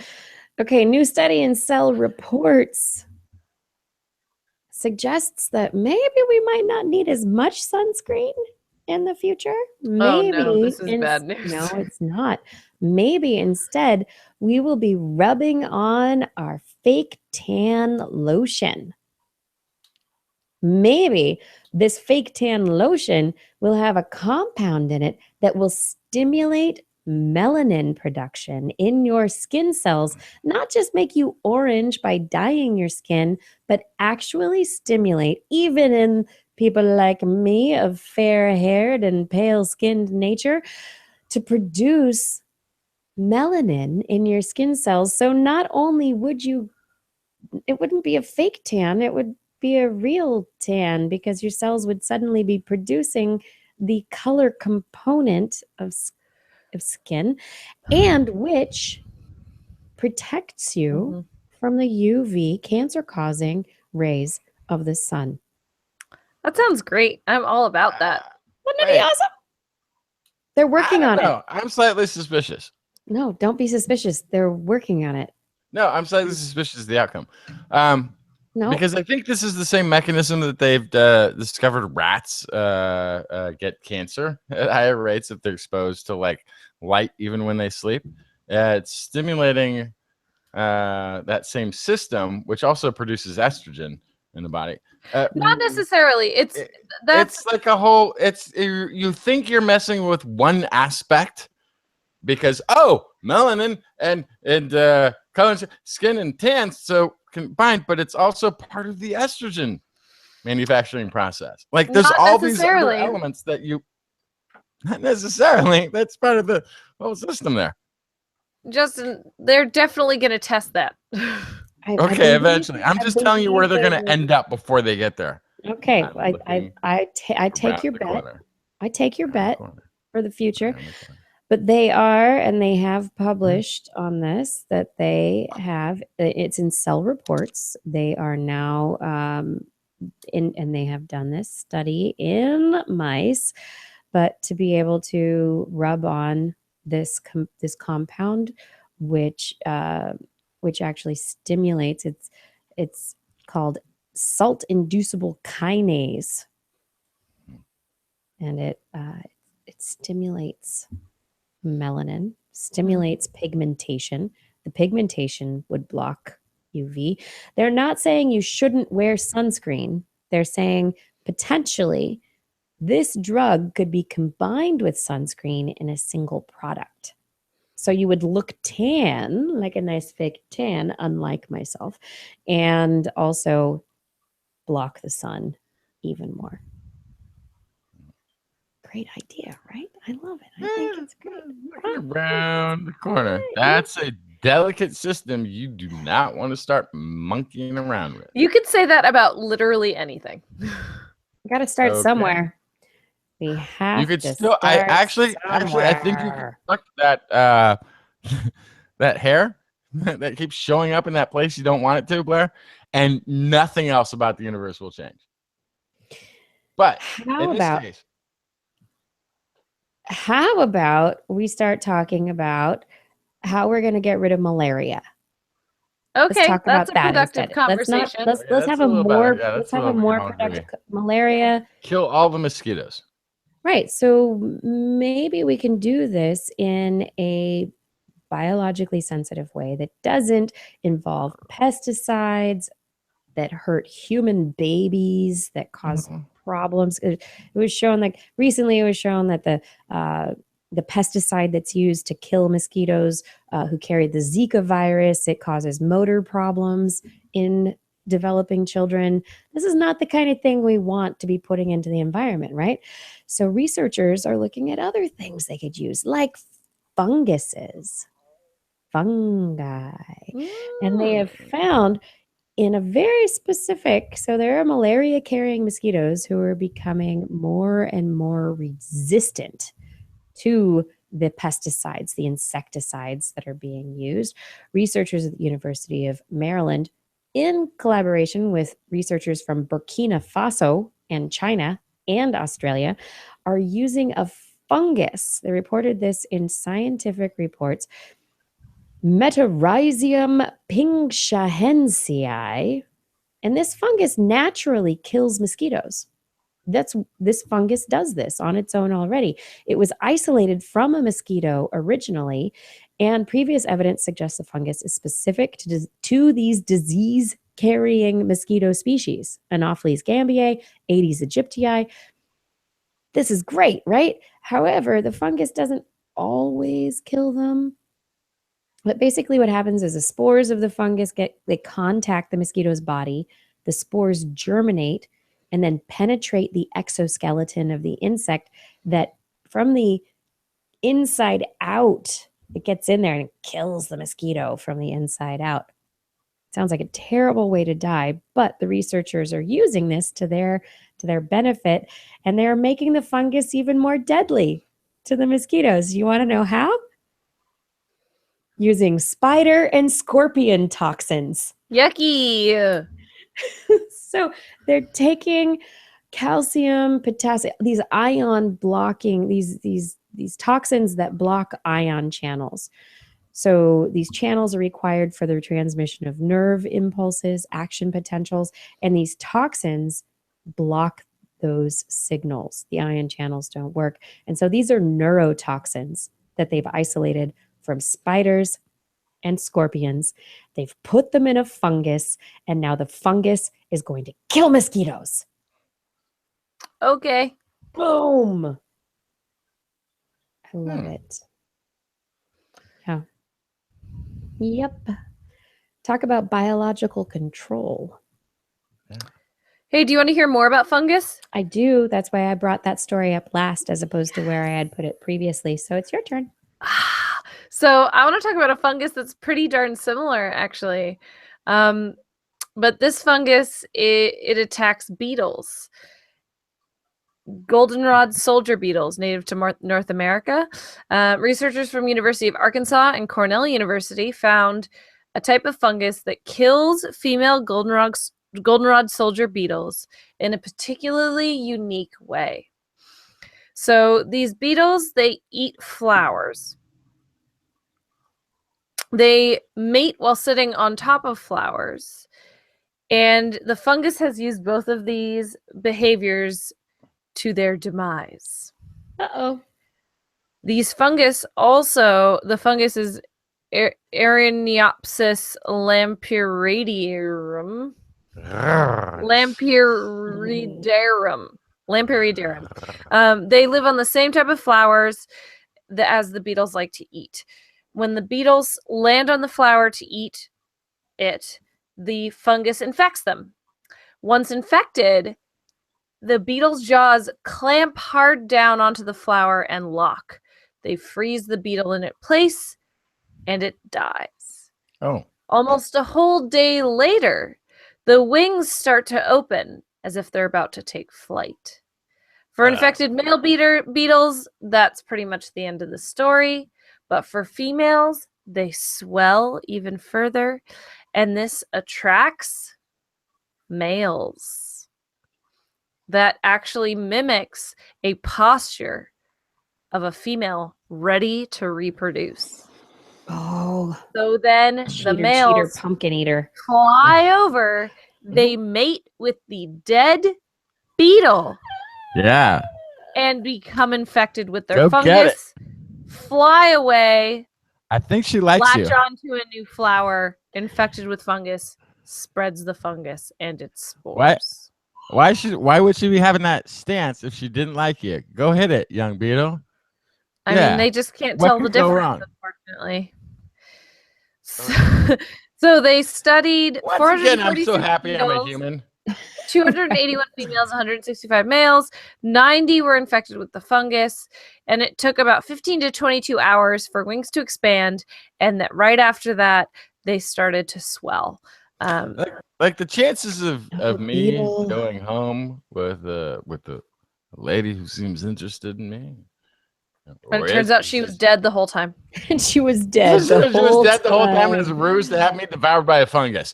Like, It was that a does weekend not at happen Bernie's situation. often in the human world. Thankfully. This is a very strange weekend at Bernie's. It's like Weekend at Bernie's meets iZombie. Yeah, there's something there. Yeah. The Weekend Beatles at just love a Bernie's lady plus that's The Walking Dead. swollen and has her wings open, and so how can they even and tell? actually, that's about the same for the modern man. But All right. All right, you guys. You know what we just did? Science? We scienced it. We did. We told you all the science stories that we put down in our little planning sheet. Oh, good gracious. What a show. Mind bending and then the fungus. Boom. Don't forget the anal pouches And paste. paste. That's right. Fermented paste. Yeah. Oh, so many memories from tonight that are going to lead me into my dreamy, dreamy dreamland of sleep. Thank you so much for listening to This Week in Science. I hope you enjoyed it as much as we did. We obviously had a good time this week. I hope you enjoyed it so much. I would love to give shout outs to our Patreon sponsors. All you Patreon sponsors out there, thank you so much for your support. Thank you for week after week supporting us in what we do and helping to produce this show. I want to thank Chris Clark, Paul Disney, G. Burton Lattimore, John Ratnaswamy, Richard Onemus, Byron Lee, EO, Kevin Parachan, Tyrone Fong, Andrew Groh, Keith Corsell, Jake Jones, Charlene Henry, Brian Hedrick, John Gridley, Steve Bickel, Krevin Railsback, Joel Charles, Elises Adkins, Dave Fredell, James Randall, Bob Calder, Mark Mazzaros, Ed Dyer, Trainer 84, Layla, Marshall Clark, Larry Garcia, Randy Mizuka, Tony Steele, Gerald Onyago, Steve DeBell, Greg Guthman, Patrick Cohn, Cassania Volkova, Daryl, Haroon Sarang, Alex Wilson, Jason Schneiderman, Dave Neighbor, Jason Dozier, Matthew Glitwin, Eric Knapp, Jason Roberts, Richard Porter, Rodney, David Wiley, Robert Aston, Brendan Minish, Dale Bryant, Aurora Lee, Todd Northcutt, Arlene Moss, Bill Cruzy, Ben Rotha, Gardner and Hanwin, Darwin Hannon, Rudy Garcia, Felix Alvarez, Brian Hone, Orly Radio, Brian Condren, Mark, Nathan Greco, Hexator, Mitch Neves, Flying Out, John Crocker, Christopher Dreyer, Artyom Shuwata, Dave Wilkinson, Steve Mashinsky, Rick Ramos, Gary Swinsberg, Phil Nadeau, Braxton Howard, Salgood Sam, Matt Sutter, Evan Grenier, Philip Shane, James Dobson, Kurt Larson, Stefan Insam, A Honey Moss, Mountain Sloth, Jim Trapeau, Jason Maloney, John Maloney, Jason Olds, James Paul West, Alec Doty, Illumin Lama, Joe Wheeler, Dougal Campbell, Craig Porter, Adam Mishkan, Aaron Luthen, Marjorie, David Simmerly, Tyler Harrison, Colombo, Ahmed. Thank you for all your support on Patreon. And if you are interested in supporting us on Patreon, you can visit TWIS.org and click on the Patreon link, or you can go directly to patreon.com/thisweekinscience. Remember, you can also help us out simply by telling your friends about TWIS. And we are going to be back again next week, broadcasting live online at 8 p.m. Pacific time on twis.org/live, facebook.com/thisweekinscience. You can watch, join our chat room. Don't worry, though, if you can't make it. Those episodes are going to be there for you later. So just go to twis.org/YouTube if you want to watch it, or just twis.org if you want to listen. And thank you for enjoying the show. TWIS is, of course, also available as a podcast. Just Google This Week in Science in your iTunes directory. Or if you have a mobile type device, you can look for TWIS, the number 4 Droid app in the Android marketplace, or simply This Week in Science in anything Apple marketplacey. For more information on anything you've heard here today, show notes will be available on our website. That's at www.twis.org, where you can also make comments and start conversations with the hosts and other listeners. Or you can contact us directly. Email Kirsten at thisweekinscience.com, Justin at twistminion@gmail.com, or Blair at blairbaz@twis.org. Just be sure to put TWIS, TWIS, somewhere in your subject line, or your email will be spam filtered into oblivion. You can also hit us up on the Twitter, where we are at TWIS Science, at Dr. Kiki, at Jackson Flynn, at Blair's Menagerie. We love your feedback. If there's a topic you would like us to cover or address, a suggestion for an interview, a haiku that comes to you in the night, please let us know. We'll be back here next week, and we hope you'll join us again for more great science news. And if you have learned anything from the show, remember, it's all in your head.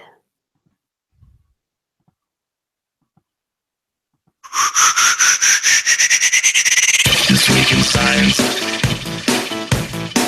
This Week in Science. This Week in Science.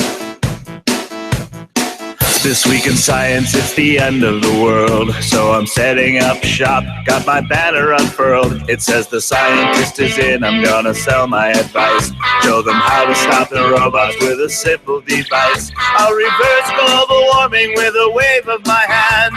And all it'll cost you is a couple of grand. 'Cause this week's science is coming your way. So everybody listen to what I say. I use the scientific method for all that it's worth, and I'll broadcast my opinion all over the earth. 'Cause it's This Week in Science. This Week in Science. This Week in Science. Science. Science. This Week in Science. This Week in Science. This Week in Science. Science. Science. I've got one disclaimer, and it shouldn't be news, that what I say may not represent your views, but I've done the calculations and I've got a plan. If you listen to the science, you may just better understand that we're not trying to threaten your philosophy. We're just trying to save the world from jeopardy. And This Week in Science is coming your way. So everybody listen to everything we say. And if you use our method instead of rolling a die, we may rid the world of toxoplasma gondii. 'Cause it's This Week in Science. This Week in Science. This Week in Science. Science. Science. This Week in Science. This Week in Science. This Week in Science. Science. Science. Science.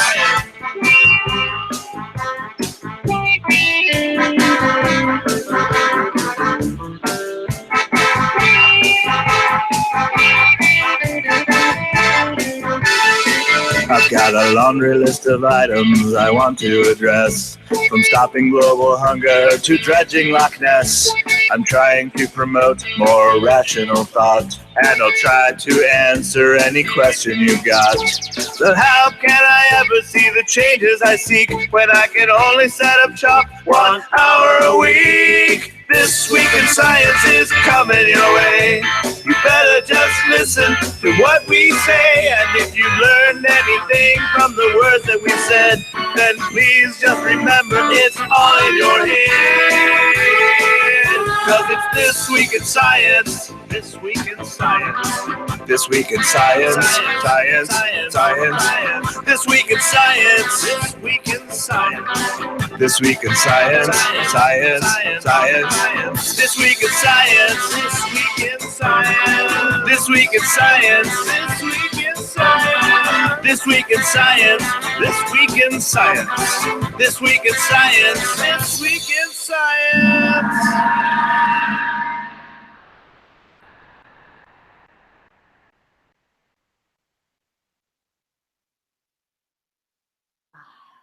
And this is where we move to the after show, which I'm not really sure how long it's going to be tonight because we're all still pretty tired from our weekend in Philadelphia.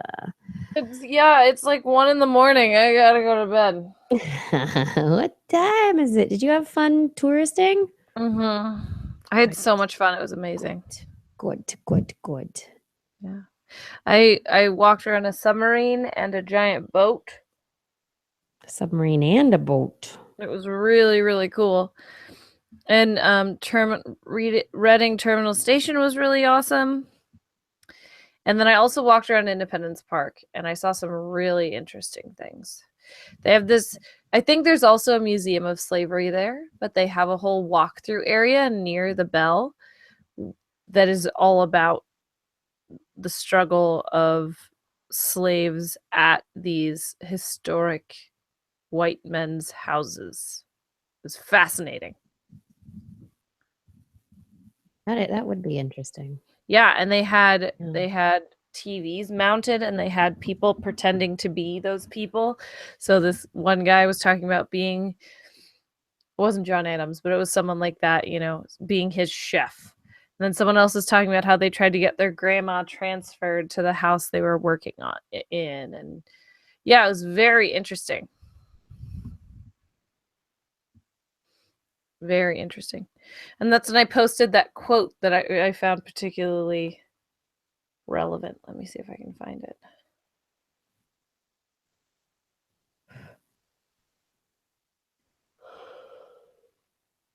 Oh, here it is. Either America will destroy ignorance or ignorance will destroy the United States. That was W.E.B. Du Bois. How long ago? When was that? Like 200 years ago? I don't know. Probably. Pretty appropriate.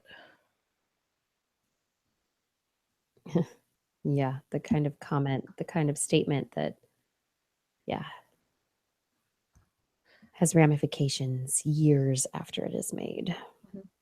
Oh my gosh, Phoenixville Rising just followed me on Instagram. Really? That's awesome. What to do in and around Phoenixville.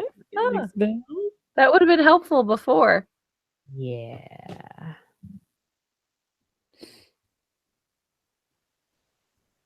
Where'd Justin go? He was like pulling things out of a Kaiser bag and then he ran away. Yeah, I hope he comes back soon because I really need to go to bed. I was like almost falling asleep towards the end. Falling asleep. I'm not in a good way. Oh, strengths. I did the video. I didn't make the video. I can show you right now. Look. This card right here, it's been sitting next to my computer. So Strengths in the chat room. He says, remember the B video last year you failed to do? I went It just needs to be edited. I have the card. No, it doesn't just need to be edited. All my audio is in this card that has it died. I can't get any of the audio off of it. Oh no.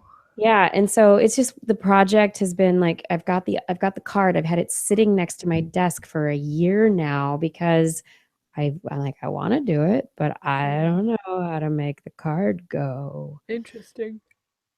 And I feel terrible because I went and the guy spent time with me and like we did video and then I never made a movie. I never did a video.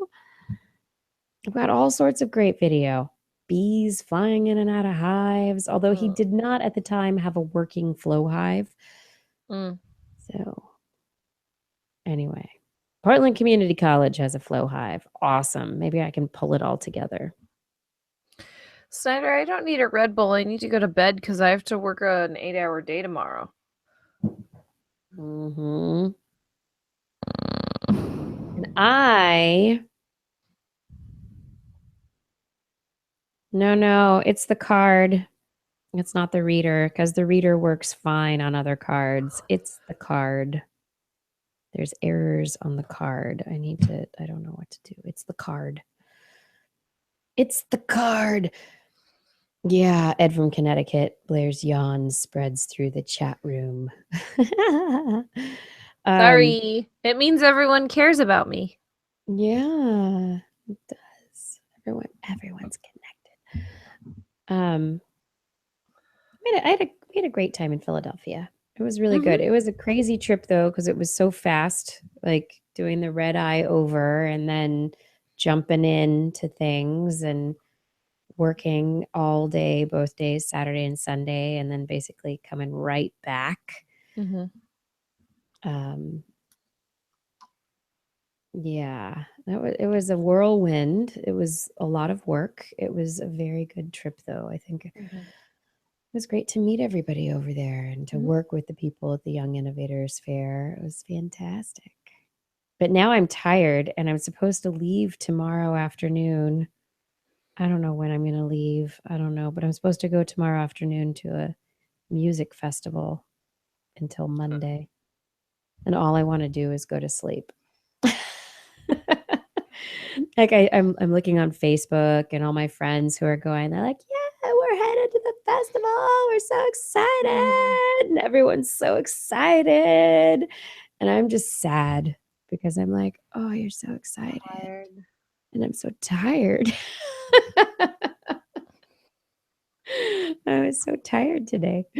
Can I sleep? No, I have to do work. Why? Why can't I sleep? When am I gonna pack?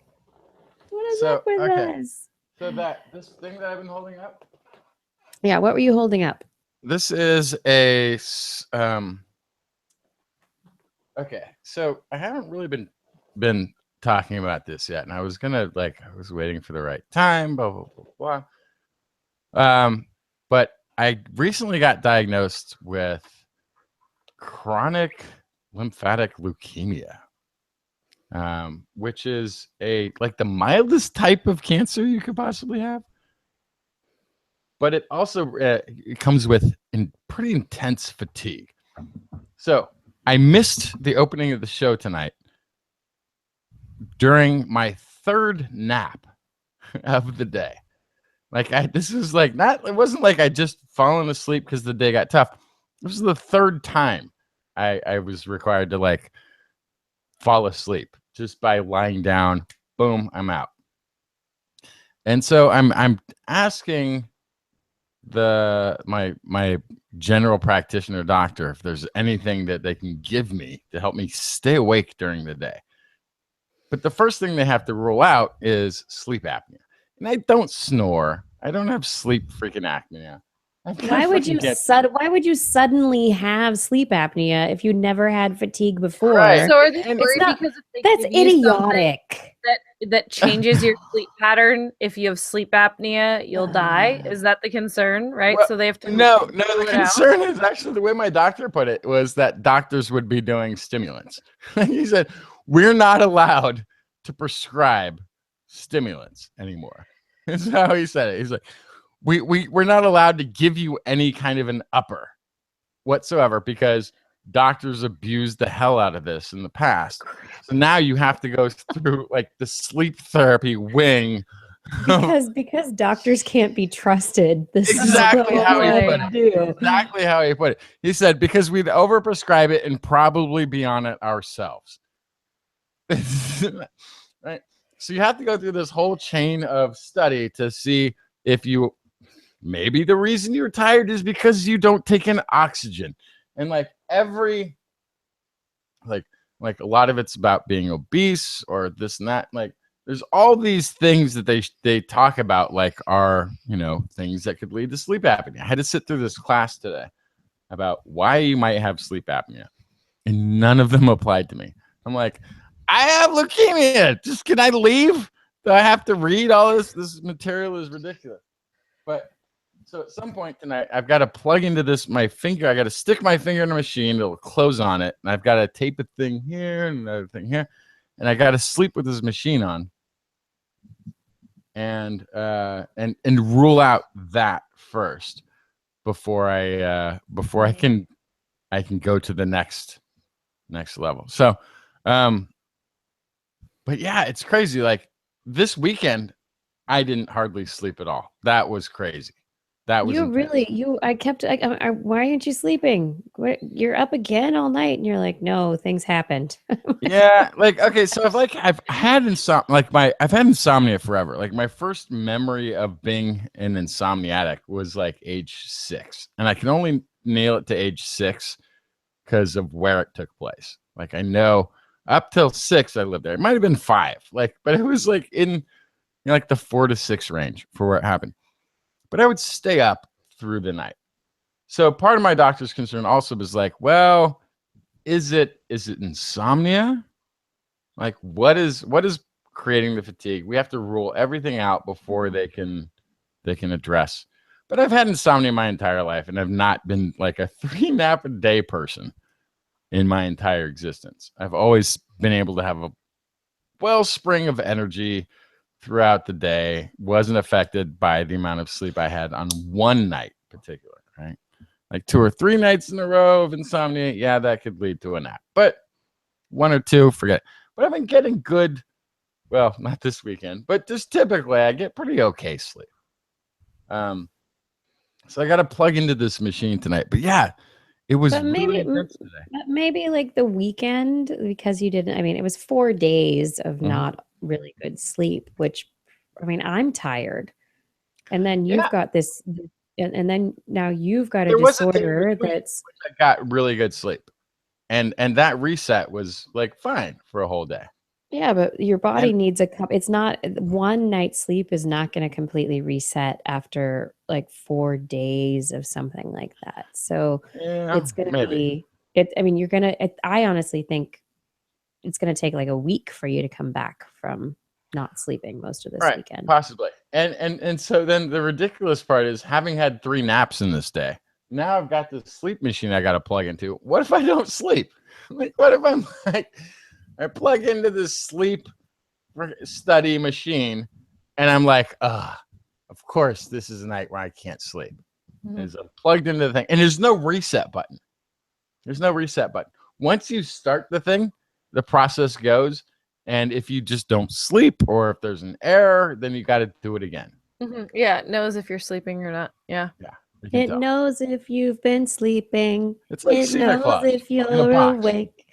It knows if you've been bad or good. So be good for goodness sake.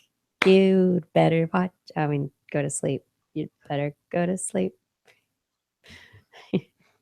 Better not have sleep apnea.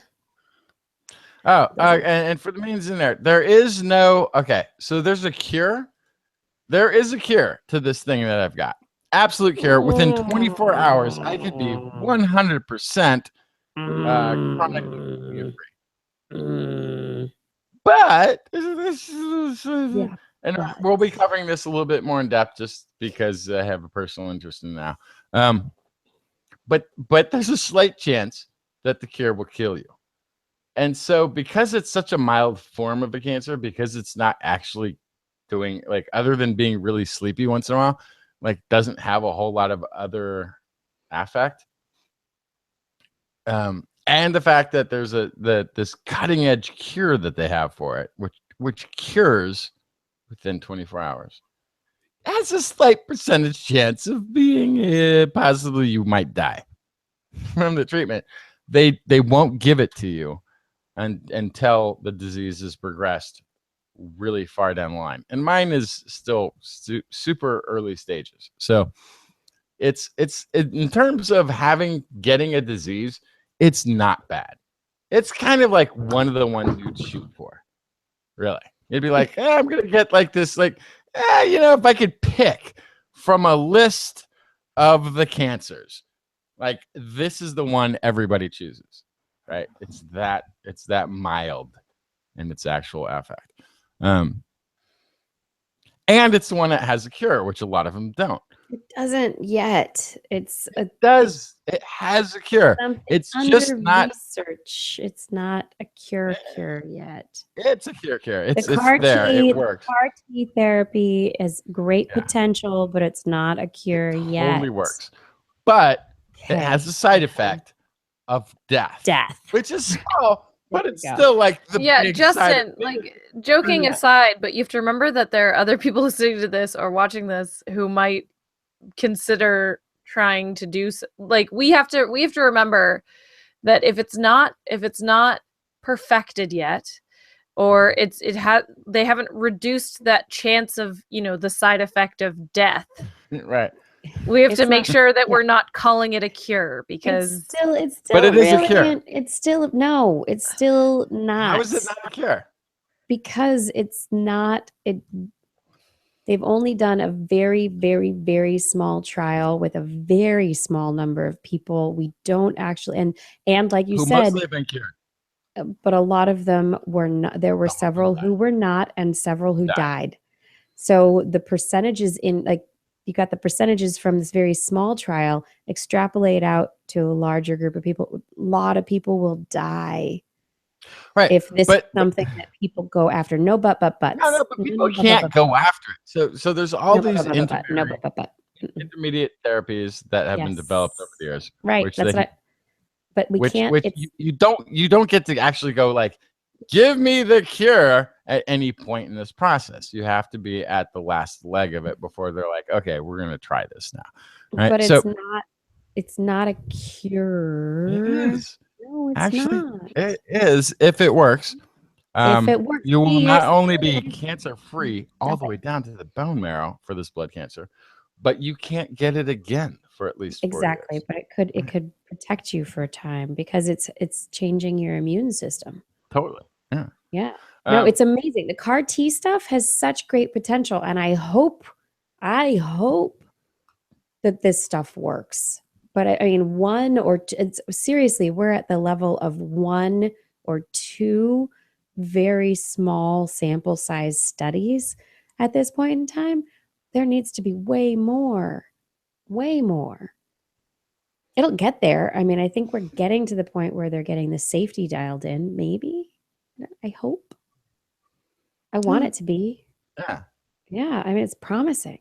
But also, like, in terms of other types of diseases out there, there's things that'd be really, really a lot worse at handling. Like having fatigue, having to take a nap as the side effect of a disease. Not really the hardest thing to do. Right? It requires like lying down on a couch. Okay. It was annoying that I had to take this nap, but all it was required was for me to lie down to deal with the side effect. I honestly think even if I had like the minorest form of diabetes, something that required monitoring and watching of a diet and pricking a finger to check the blood and then the thing, like that would be unmanageable for somebody like me. Like I can't do a really structured monitoring thing where I have to be really involved. If all of a sudden I'm like, time to take a nap, this I can handle. So I think in a lot of ways of the diseases that are out there in the world, this is probably the one. I might have gotten to choose it subconscious. And maybe you'll find out that you do indeed actually have sleep apnea. I severely doubt it. I Sleep apnea really doubt tends to it be a too. big It'd be thing, fine. and it tends to be like a snoring thing. I'm not a snorer, Yeah. Well, how would you know? and You I'm not never a sleep. because unlike I'm just gonna say some people. I've done a lot of sleeping with somebody else in the room, and because of that, the lack of snoring feedback over those years tells me I don't snore. Like that would be really like Have you ever wild. thought that maybe that's why you sleep on a couch?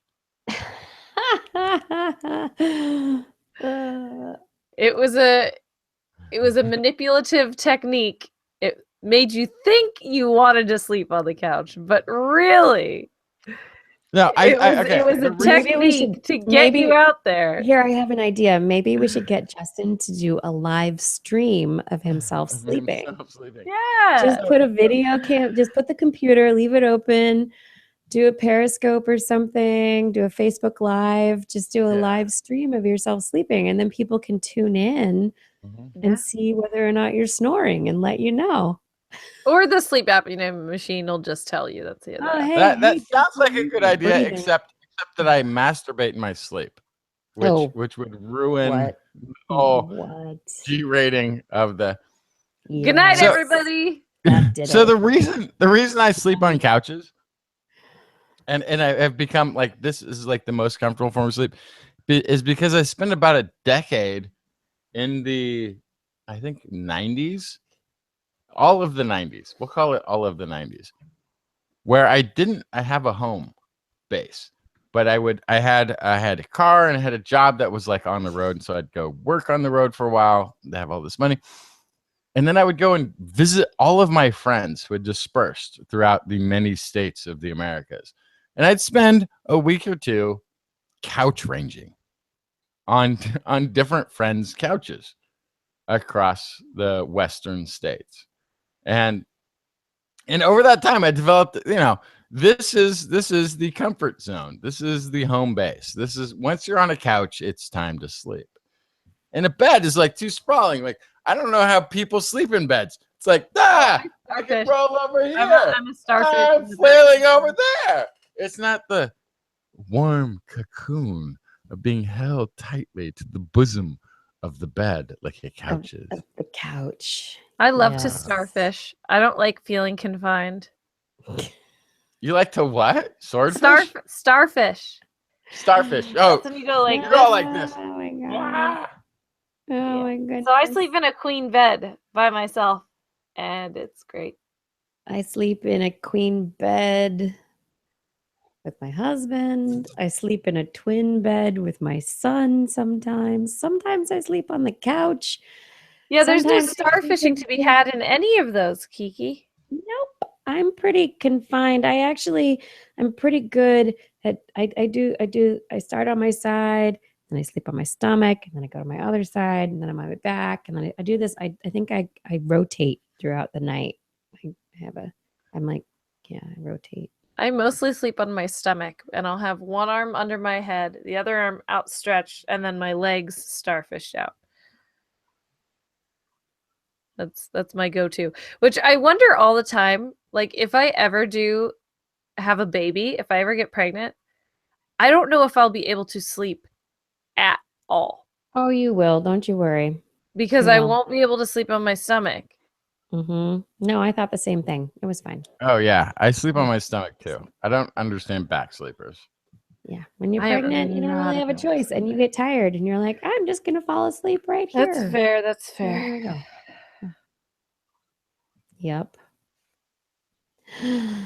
Speaking of sleep, sleep is good for us. Yeah, should we go do that? Very good. I'm gonna go plug into my machine very shortly here. Yeah, Justin has to plug into a machine. Assimilate. Resistance is futile. Right. Oh man, you're gonna be part of the Borg now, dude. Yeah. Borg. I've got to jam my finger into a thing and pull a tab, and then it's going to close on my finger, and I've got to have shit taped to me too. Ooh, I just Watch cursed on your the air for mouth, the- man. I know it's the I know. after show. You were said just the going- I M know. word I and then know the it's the S after word. We show. gotta go. We gotta go. I You d- just no, you're we got just to edit this out. That's the first time I've cursed I on the don't- air in I a don't- really I long don't time. edit things out of this feed. This is the after show, but yeah, no. I You shouldn't have after said you shoot. after a I nap. should not have said shoot. Ship. Ship. Sheep. Shirts. Sheep. Why don't you ship said that sheep. sleep sensor sheep. someplace else? Because I'm going to be counting them soon. Good night, everybody. Hey, say good night, Blair. Good night, Blair. Say good night, Justin. Good night, Justin. Say good night, Kiki. Good night, Kiki. Good night, Kiki. Good night, everyone. Thank you for joining us for This Week in Science. We hope that you'll be back next week for more fun. This week was fun, wasn't it? Have a good week.